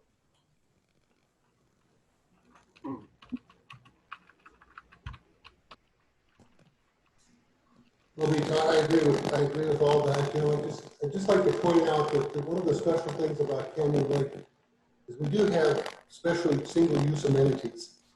And there are times when lots of folks want to use these amenities for different reasons. One that comes to mind is that it would be wonderful if people could walk on a golf course. It would just be terrific. But it's so dangerous because of the golf balls. And you say, well, it's so dangerous. Well, what's the chance somebody's going to hit with a golf ball or a golf cart? Well, the reality is that it's something that we judge not acceptable. We're going to keep working on that. We don't let the kids ride skateboards on the tennis courts. We got to preserve our tennis courts. The thing that I mentioned that struck me early in this conversation when I first engaged a couple of years ago was that we do have those 2 areas that only one person can use at a time. Maybe in the backwater you can have 2 wakeboarders back there at a time, but I don't know that that's particularly safe. And so we need some rules for that, and we need to find our way through all this. So I just ask that everybody have an open mind. I'm not quite sure how we're going to make this happen. We will make it happen. We'll be talking with Eric and Corey about getting this group together to hammer out what looks like rules. It does fall to your board of directors to make the decision. And honestly, this board is very, very interested in listening to and finding middle ground with the folks that use our various amenities. And it's not like maybe it was in the past where people just came on and made decisions. So we are interested in listening and finding that middle ground. So that's what I'll say. Stay tuned. Y'all came out for this. It works. The system works. I appreciate that. So we'll see where we go from here. Thank you. So I'd like to move us on to the discussion item, the security contract RFP and the workshop board. Yes. So I am pleased to announce that on Tuesday, August 25th at 6 p.m. via Zoom, the association will be hosting a town hall meeting regarding our community patrol services. The current patrol contract will expire in November of this year, and we will be releasing a request for proposal. Prior to doing so, staff and the board of directors would like to invite the community to provide feedback on our existing contract. I will be conducting a presentation on our current patrol services, as well as some of the planned contractual changes that we've already discussed. Once the presentation is complete, the forum will be open to the membership. And again, this will occur on Tuesday, August 25th at 6 p.m. via Zoom. Okay, excellent. Thank you very much, Corey. We expect to have a significant participation by the community. And so this really is a discussion item for this evening. It's more as an announcement. This workshop is coming up. Please stay tuned, and you'll see the kinds of things that we're planning to do, and very interested in your input. Okay, I'd like to move on to member comments on non-personnel issues. They'll have 3 minutes per person to address us on any issue that you like, and I hope that you're beginning to recognize that the issues that are raised turn into issues and things that we're starting to deal with. So these are not empty requests that are coming to your board. Your board is listening very carefully and working where we can to try to address these items in the regular course of our activities. So, member comments, how many do we have? I see Olivia Saron. Yes, this is Anthony Saron. Okay, go ahead, Anthony. I'm here regarding rule GR 0.5.5C, no trailer parking after sunset. I received a citation on this rule without knowing anything about it. I've actually lived in this same residence for 22 years, and this is the first time that I've received this.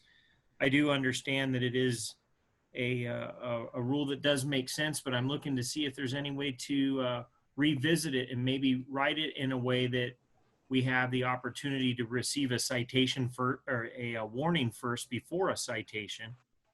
And if there's maybe any sort of flexibility on this, like possibly receiving a special pass if we need to leave a vehicle on the street, a utility trailer specifically. My particular citation, I had a utility trailer that's a DOT, Department of Transportation approved vehicle with reflectors and all kinds of identification. I understand having a trailer on the street possibly empty could be a concern, but this vehicle was parked on a side street, wasn't in the golf cart lane, was highly visible, and still received a citation. So what I'm lobbying for is there an alternate way of going about this? Rather than just writing a citation right away, can we maybe lobby for some sort of a special parking pass for an overnight, or you know, just trying to put this out there so that maybe there's other people that are experiencing the same thing with receiving citations for, you know, parking a vehicle on the street. This is my job. I had to bring this trailer home at 8 o'clock at night and had nowhere else to park it. Just a question for clarification. Do you feel that the vehicle needs to be parked adjacent to your house, or could it be parked in another area in the community that's maybe not as intrusive? Yeah, I believe I'm having a hard time hearing you. I think that's what it sounds like you were kind of talking about, maybe parking it in an alternate location. That's correct. Yes, I'm open to that suggestion also. My alternate is on a side street off of Canyon Lake Drive. On Sloop is the corner that I live on, and I felt that it was in a safe place, but apparently not. So what would be an alternate? Okay, thank you very much. Any other questions for, I'm sorry, I missed your name. Okay, who's next? Eric, do you have any emails? I don't have. I don't have any other emails, no. Or, Renee, I sent an email. oh, that's right. I'm sorry, Renee, go ahead. All right. Okay, and it's under 2 minutes, so here we go. After reviewing the community patrol report, I am concerned with what may be a lack of focus on people speeding in our community. I recognize that pulling over a person for speeding is not pleasant experience for either party, but it's necessary to encourage people to obey speed limits. Based on the patrol report that were for June, there were a total of 315,570 gate entries when I added them all up. Of those, 90 drivers received tickets via the speed trailer. So the remaining 315,427 drivers, only one, just one, received a speeding ticket from patrol. While I would love to believe that the remaining drivers did not speed, I've personally seen otherwise on the road, and then also seen it via Facebook comments. Conversely, in June, there were 4,250 foot patrols at the parks and amenities, averaging 141.6 per day. While it's important to patrol our parks and amenities, I believe it is more important to make certain our roads are safe for everyone. If we look back over the last 3 months, so April, May, and June, there were a total of 828,309 gate entries. Of those drivers, 365 received tickets via the speed trailer. Only 5 of those drivers received a speeding ticket from patrol. This is a serious concern, as it is important. It is important for the POA to, I feel, to strongly encourage our community patrol to refocus their attention to the safety of our roads. I also encourage the POA to maximize the use of the speed trailers daily. And I'll leave you with this fact. With all things being equal, the difference in stopping a car between traveling at 35 miles per hour versus 40 miles per hour is approximately 25 feet. And as we all know, 25 feet can be the difference between life or death. And that's what I wanted to share with you. Thank you. Thanks, Renee. We have our security workshop. It's definitely a balance with what our community patrol focuses their attention on, and it's very important. We have other members to make comments. I don't have any more comments.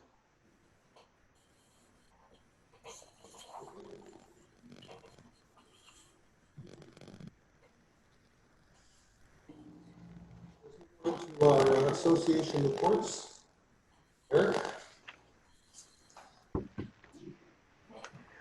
Okay, good evening, everybody. Thank you for coming. We're setting records with these hybrid meetings. We had 86 people combined on 45 on Zoom and 41 on Facebook at one point in time, which is a pretty outstanding attendance for just really not that controversial of a meeting. So I think the North Ski brought some people out. So anyway, we're very happy to see everybody here. As usual, I'll try and keep it short. As usual, I urge everyone to read our written staff reports. There's a lot of really good information, way more than I could go into in a verbal report, but activities department is tentatively planning for a concert on September 6th. We are tentatively planning right now to have a concert at the amphitheater with no people in the amphitheater, and the band facing the water. And it will be a stay in your own boat with your own family unit kind of thing, 4th of July style concert. We had a very good turnout the last time we had a free concert at the amphitheater, and there was probably 70, 80, 100 boats out there. And right now we're tentatively planning this for September 6th. So keep your eye on that. The pool is now open for longer hours on Friday and Saturday, 8 to 10 p.m. If you haven't been in the pool in the evening, it's pretty spectacular. We recently uplit all the palm trees around the pool, and it really has a nice resort look, and it's a great place to have dinner. one of the best places to have dinner since inside dining is closed. Another report you'll find in our board package is a very thorough report, as usual, from our communications department. They do a really good job presenting everything that they're working on, promoting all of our revenue centers and amenities. They have a very nice project photo albums that they keep up. You'll see a little bit of that in their printed report, and many more photos online. We have a Flickr album with all of our functions and project photos. Also in the communications report, you'll see all of our media statistics. We've grown some of our social media platforms by over 1,000 people in about 8 months. And so I'm very happy to see that a lot more people are following our social media platforms. And if you haven't already subscribed to our, we have many different forms of notifications. We have civic alerts, text alerts, email, newsletters. And so go to our website and search for Notify Me and subscribe to anything and everything that interests you. Many more people are doing that, and that's by far our best way to communicate with members. You live here, this is your corporation. We really want you to know what we're doing. Best way to do that is go there and sign up for these notifications. As usual, our most detailed report is our operations report. It's usually 5, 6, 7 pages. In there, you'll find details about everything that big, large department is doing here. The highlights are we're wrapping up the lodge parking lot project. The ramp down to the rental dock. Seems like that project's taking a long time, but it's multi-layer retaining wall. So we have to build a retaining wall, grout the retaining wall, let the concrete cure so that it can hold the next layer of surcharge dirt. And so there's a delay between each phase, but we're working our way up that hill, and that's going to be a nice improvement to have an ADA ramp and stairs and landscaping and lighting going down to the rental docks. We've also recently done the landscaping and artificial turf at the lodge, and that's almost complete and looking really nice. The golf course lake is now complete, looks amazing. Cardboard box too on the side. Somebody needs to mute, please. Somebody with a cardboard box. Both restaurants have been very busy. We are probably the best outdoor dining options in the area. The golf course country club patio has misters, has a beautiful view of the golf course. The lodge has done an outstanding job of adapting and serving fine dining under easy up tents on the front sidewalk and front patio and the back patio and the side balcony. And it's both are really amazing options right now in a world of no indoor dining. And we've actually been incredibly busy at both restaurants. So somehow that actually, the whole COVID closure thing kind of gave us a business boost in those two revenue centers, which is a little shocking. Let's see what else. We're looking forward to returning to indoor dining as soon as we can, and that's all I have this month. So I really appreciate almost 90 people showing up tonight. Incredible that this many people are paying attention, so thank you. Thank you very much, Eric. Move on to board comments. Let's see, Jim, would you like to go first? Sorry, Chris, but if you're calling on me, I'm ready. Well, you're gonna say Jim, so yeah, go ahead, Jim. Oh, I'm sorry. I'm just having difficulty hearing your voice clearly. Go ahead, Joe. I couldn't hear my name, so go ahead. No, I can go after you. Okay. Anthony Cerrone, if you're still listening, I understand your problem. I'm familiar with it. I sit on the appeals, and I want to let you know that I'm available to sit with you, work with you, try to find a solution. It seems like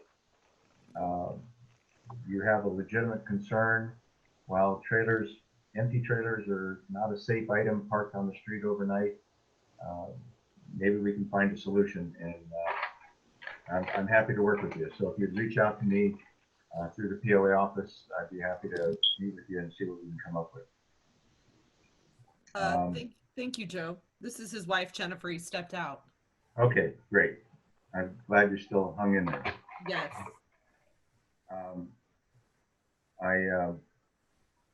Eric, I got to tell you, I haven't been over there yet, and I can't wait to go. But I saw the photos of the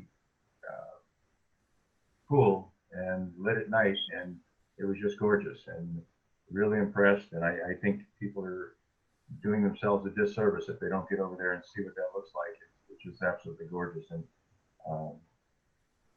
job well done. I just want to let you know that. Thank you. Thank you, and thank Steve. I'm on 3 committees, and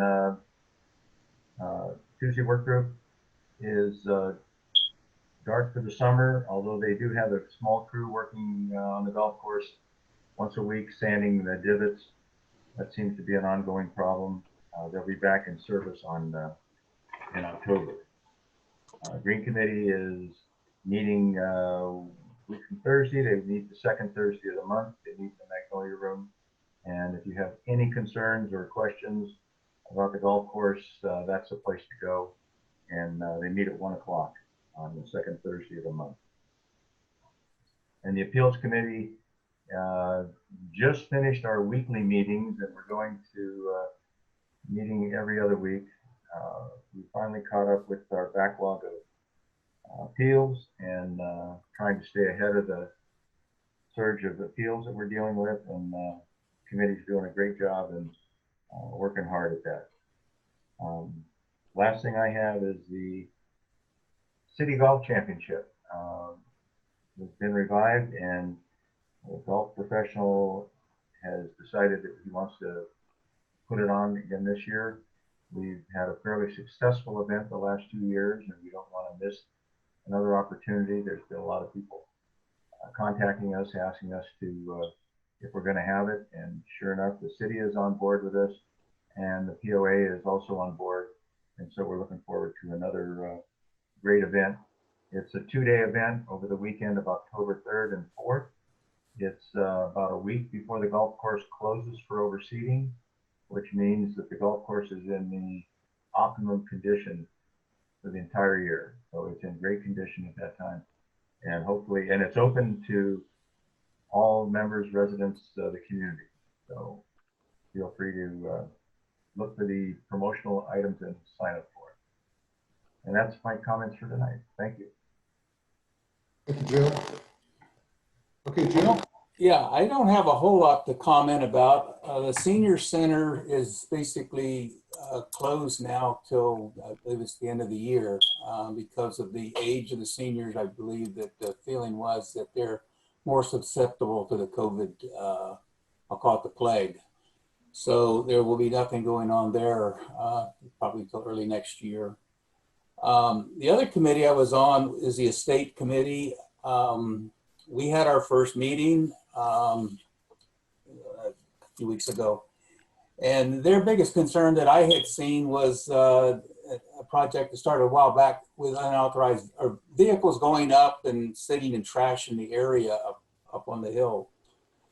So having been in Canyon Lake for about 8 years, I really didn't know too much about the estates. So the other day I rode around and did some driving up in that area, and I was quite amazed at some of the houses and things up in that area, which I didn't really know they existed. So anyway, I don't have anything really great to report on that other than they're trying to get a petition to be able to have perhaps have gate access to get into that area so that they don't have unauthorized vehicles, since it's actually, the property is POA property, but I understand the roads are actually the city roads. So there's some things going on there. I'm not totally sure at this point, but that's about all I had to report on the estates and the senior center.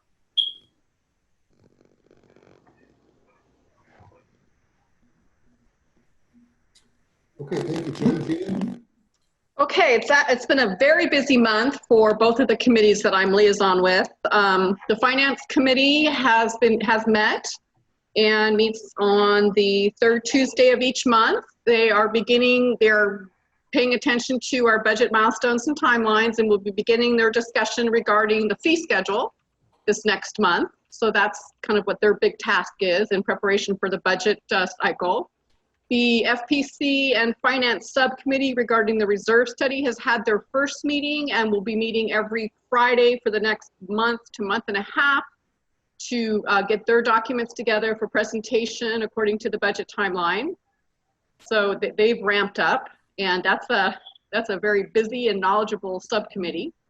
The Facilities Committee has been extremely busy. As you know from the project list and some of the milestones that we've established, the FPC has a lot of projects that they're looking at. So this month, their meeting is the second Thursday of the month, excuse me. They're going to be discussing dog park recommendations, like landscaping on the Canyon Lake Drive South median, the campground restroom, looking at motorcycle parking recommendations, and looking at some traffic situations that we as the board have asked them to look at. So they've really been busy, and my hat's off to Steve Liebring and his crew for meeting all of the timelines we've established for them. So two of the member comments I'd like to respond to is I agree on our trailer parking 5.5C. That's something that it just seems very confusing. Sometimes we're allowed to park trailers, sometimes we're not allowed to park trailers. So I agree that I think we should have staff take a look at that rule. Once again, it's 5.5C to see if we can clarify some of the issues that from me being on the appeals committee last year, I'm aware of as well. And then on the speeding, Eric has been very good at following up with the manufacturer on our third speed trailer. We're going to blame it on COVID. There's been some issues. We still don't have it, but once we receive it, Renee, there'll be another trailer placed out on the streets that will help with that speeding issue.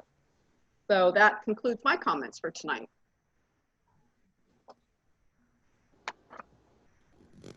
Okay, thank you, Jeannie. Well, I've already done some talking about my concern about figuring out the backwater in the North Ski area. I'm looking forward to figuring out how to solve that. We'll be addressing that directly.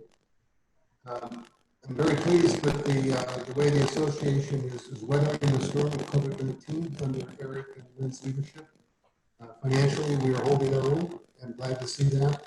And I think that it's a good sign for our community and the leadership we have. We are actually being taken very good care of by our staff in terms of our projects and the services and the communication that has been mentioned. I hope you take advantage of our website and pay attention to all that's going on. There's great information there.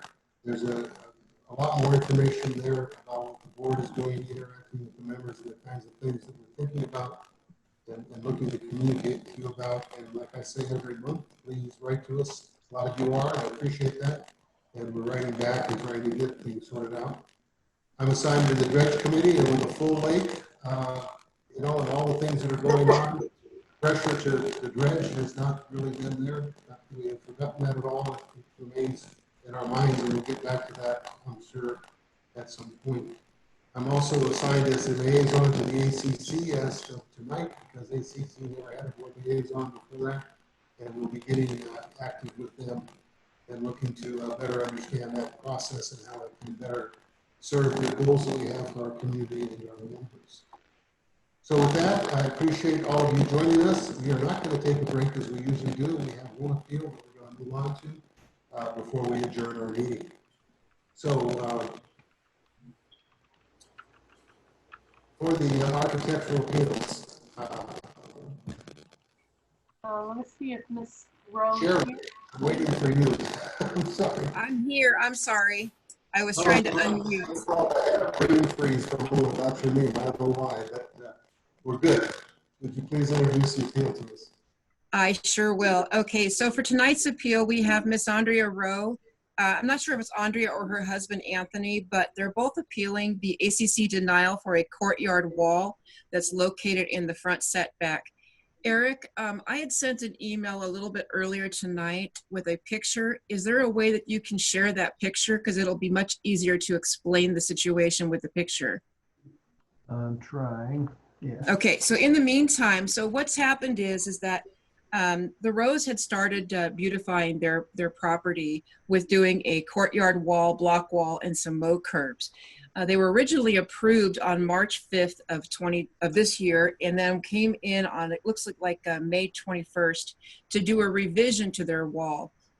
And what had happened is because the actual courtyard is extending to the property line, the committee is for PC 2.9, 3.1, and 3.1C, and also the CCNR Section 7, sizes and placement, states that the courtyard wall cannot extend all the way to the property line. It cannot extend into the setback. So with that said, the committee did meet with the Rows at their property, and they had suggested at the time for maybe a gate to be put in instead, and so they could have some access through that. And so the Rows did not want to do that. Is that the picture I gave you? Mm-hmm. Oh, that's not it. My apologies. Okay. Okay, so let's go ahead and go with the plot plan, which is Exhibit 1. It's a little bit difficult to try to see, but what I would like to do is to have Ms. Rowe talk about what it is she would like to do with that wall and where it's located. Ms. Rowe, are you there? I'm here. Okay, great. So Eric is going to be sharing your plot plan that you had submitted to the committee. And we're going to try to explain the situation of where this courtyard wall is with the picture. Okay. Go ahead. I go ahead or Eric goes ahead? You go ahead. Well, Eric, you go ahead and state your case and as a reason why you would like to appeal to the board. Oh, okay. We are asking to do a courtyard wall in our front yard. It's a little bit over 2 feet, and it extends 2 feet, 2 feet tall, and it has 2 pilasters, one on each side. And it's a courtyard seating wall. The rule, I guess, says that we have to hold it back from the side of the property 4 feet. And the way we have it is we have interlocking pavers in our courtyard, and then we have a landscape area in front of it. So the POA said we couldn't do the wall to the edge of the property line. And it was a rule that was written in the 60s or 70s or whatnot. I don't know if it's safety or whatnot, but we have access on the other side of the courtyard wall for like our trash cans. If the fire department, anybody needed access to our yard, they could come around like this side of the courtyard wall. It's really for aesthetics. We've talked to all of our neighbors, and then in driving around the community, just within 3 streets from our house, there's 18 homes that have a full courtyard wall that closes in their courtyard so they could have, sit out there, have their dog out there, whatnot. And then around the community, there's almost 200. Since COVID, and I'm a teacher, I just drove up and down every street of community members that have a courtyard wall that goes over to the edge of their property line, creating a full courtyard. I didn't want to do a gate that opened into landscaping.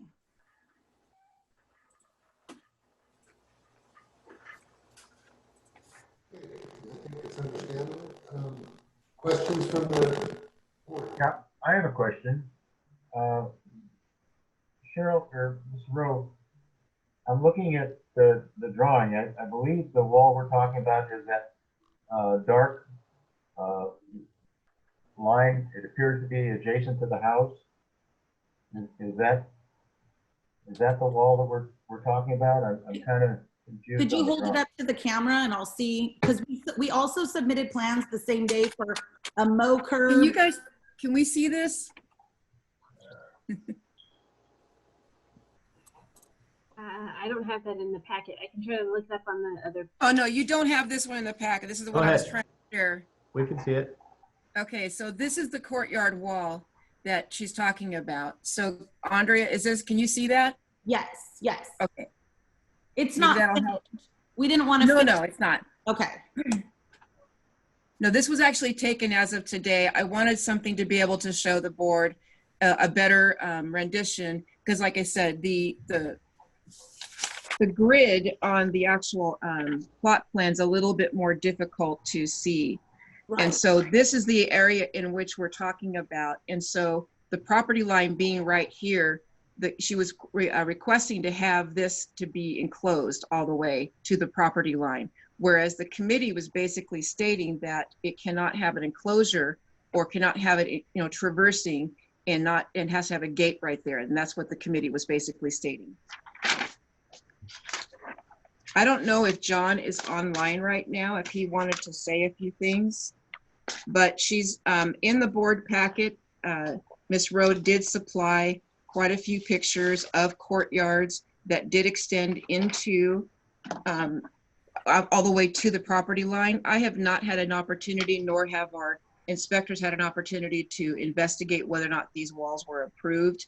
But if we look at the actual rule, the rule does state that nothing is to be in the setback. But if you look at most houses, they have gates that are in the setback. And for whether it's for access, safety or not, we're not safety, we're basically aesthetics.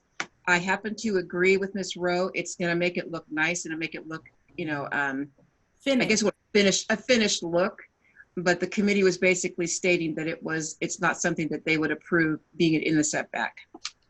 Another question is the access on both sides of the house, is either side of the house restricted by this wall, the access? No. So fire department or emergency people would have full access to both side accesses to your house? Correct. Well, are you saying that you would have access to both sides? Yes, that's my question. Okay. Cheryl, on the side in between the house and the neon line, a little bit. Okay, over here? At the other side of that fence, right? Right in there? Yeah, that's a huge entrance right there. Right, so this is where they would enter in. Yep. And this is the actual property line right here. So the wall would go all the way over to the property line. Correct. Okay.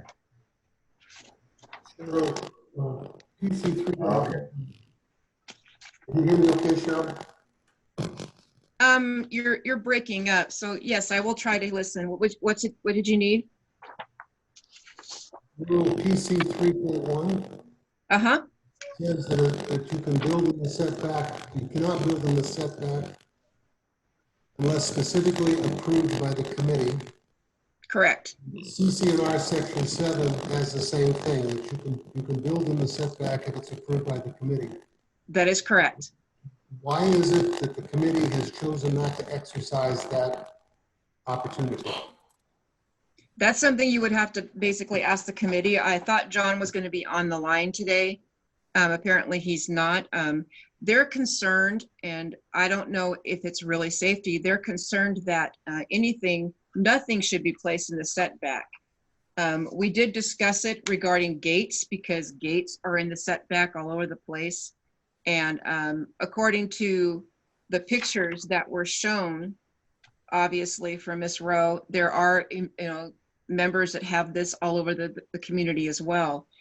The committee does have the authority to approve something in the setback when it comes to walls like this in the courtyard. What I don't believe that they have is if it's like an HVAC in the setback, or if it's a propane in the setback, something that's not movable. But the committee also believes and says that a wall is more of a permanent nature, whereas a gate is not. And that is the reason why they would approve a gate, but not the wall. So then, did I understand you to say that you think that aesthetically it would be better if they extended their wall over to the property line? I believe what she's proposing to do would be aesthetically pleasing. I believe that it would look finished.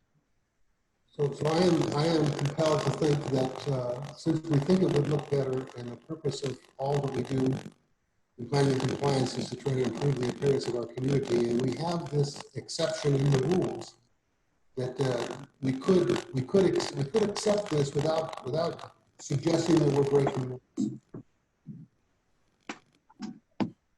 Yes, I believe John is trying to get on. He's on the phone right now trying to call me, but I don't want to answer it at this point. Yes, I believe that the committee could approve this because of the rule, the way that it is written, the way that the CCNR is written. The courtyard wall is allowed. A courtyard wall has gates in them. Some of them go all the way to the property line. So it would be up to the board whether or not they would like to approve this or not.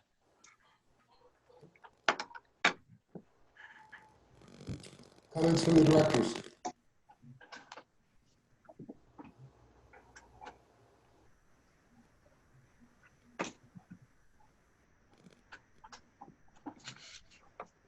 Jeannie, do you have anything to suggest? So if I understand it, the architectural committee could approve it and it wouldn't even need to be with us. Is that correct, or did I misunderstand? The architectural committee will not, they have not approved a wall that goes into the setback like But this. could they? John came to our property and he explained to me that this was the process that we had to do. He said their job was to just enforce the rules. So he said that my next step would be to try to get approval from this board.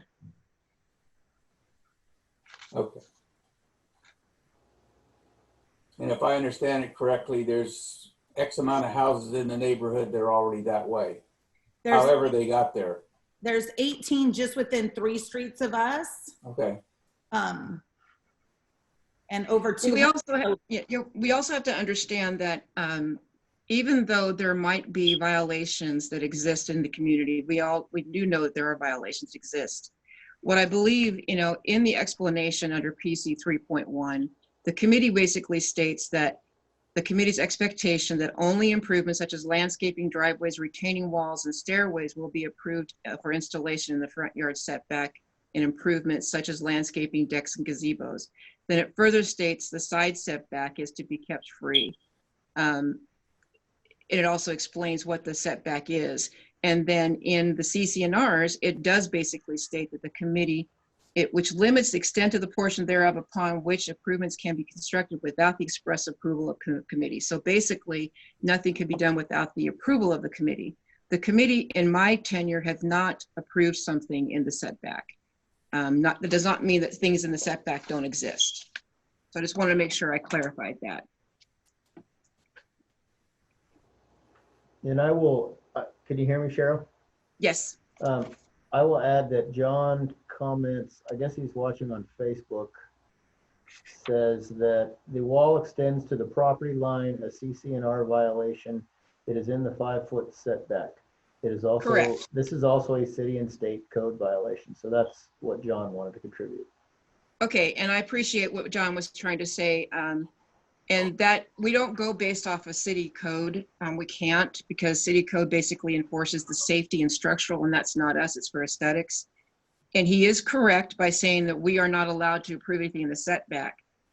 And that's the reason why the committee doesn't. It does state that it has to be the express approval of the committee. The committee in my tenure basically has not done that. So that's the reason why I believe that John was explaining to Ms. Rowe that they would have to actually go through the board to get this approval, because the committee would not. Well, Commissioner, can you hear me? Joe. Who are you talking to? Joe Commission. Yeah, I'm satisfied that, if it looks nice, and I don't see it as any kind of a hazard. It certainly might be against the rules, but there's plenty of photos, and I personally know homes that have those short walls up against the property line. So, I think I know enough to, make a decision on this for myself. Jeannie? Did this have to go through the city for approval, or is it only POA? I don't believe that this wall would have to be approved by the city, but we always explain to the membership it would be up to them to make sure they did not need to require or acquire a city permit. So I would ask if they would go and talk to the city to make sure. So, because my question then becomes, what John is referencing, that it's against a city code. Mm-hmm. So if they had to get a permit through the city, would the city deny this? If there's a violation within the city codes, then I would assume that they would. I believe the city code that John is referring to is the fire and safety code for access, make sure they have access to the backyard in case there's a fire. Andy, did you go to the city on this at all? I was told that this was the proper channel. I went to the ACC. He came out to the property, and we did ask him, like, how come, of course, you know, one wrong doesn't make, you know, two wrongs don't make a right. But we asked, how come so many people have it? And he said they just went on and got the approval of the board. Well, so, that could be some of the reasons. We don't know the reasonings why some of these have been built into the setback. It would be my opinion for the board not to use what's out there because we don't know if they are in violation. Okay, Jeannie, do you have an opinion about whether we should do this or not? Well, I have two opinions. How's that? One is, are we required to go to the city? If we're not required to go to the city for this, then how can we state that there's a violation of a city code? So once again, I have two opinions. Does she need to go to the city? We have said on other appeals that we are not bound by holding up what they think the city requires. I've gotten caught in that in other arguments.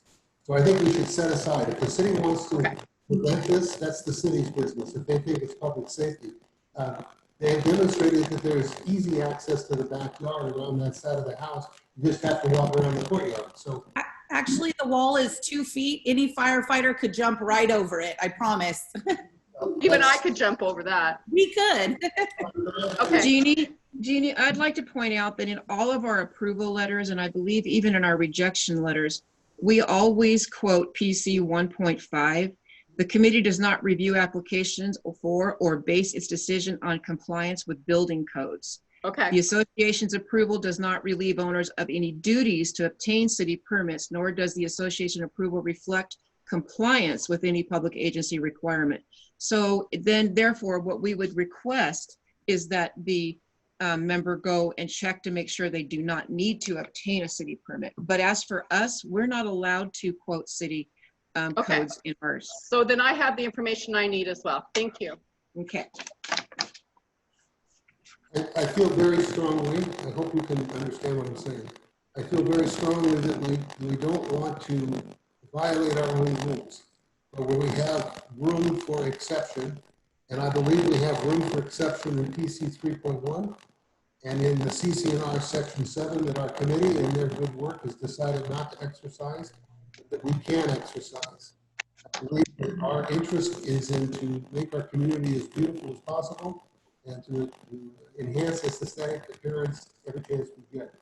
And so I'm in favor of exercising these exceptions. I'd like to have a motion from someone about how to handle this appeal. I'll make the motion to approve. I'll second. Yeah. Okay, we need to clarify that motion because making a motion to approve means we're upholding the committee's recommendation. So what we want to do is make a motion to grant an exception in accordance with the applicable rule and allow the wall to be built as shown on the drawings. Is that what you meant, Jim? That's, yes, she can, let her make the motion and I'll second it. How's that? Okay. Harmony, are we good? Do I need to repeat that? Okay. Oh, I'm rereading the motion? Yeah. Oh, I just wrote down that we approved a grant of variance. Approved grant of variance. Yeah, I don't think it's a variance. Jeannie, why don't you repeat your motion again? Okay, so this was my motion. I'll try and remember what I said. I move that we grant an exception to the rule, and we'd have to quote the rule, and allow the wall to be built as shown on the plan. Submitted by Ms. Rowe, dated whenever it was dated. Okay, any other comments? I have a motion to grant an exception based on PC 3.1 and allow the member to build the wall as they've shown. All those in favor say aye. Aye. Aye. Hi, Joe. Aye, yes. Thank you. Opposed? Okay, motion carried. Thank you very much. Thank you. You're welcome.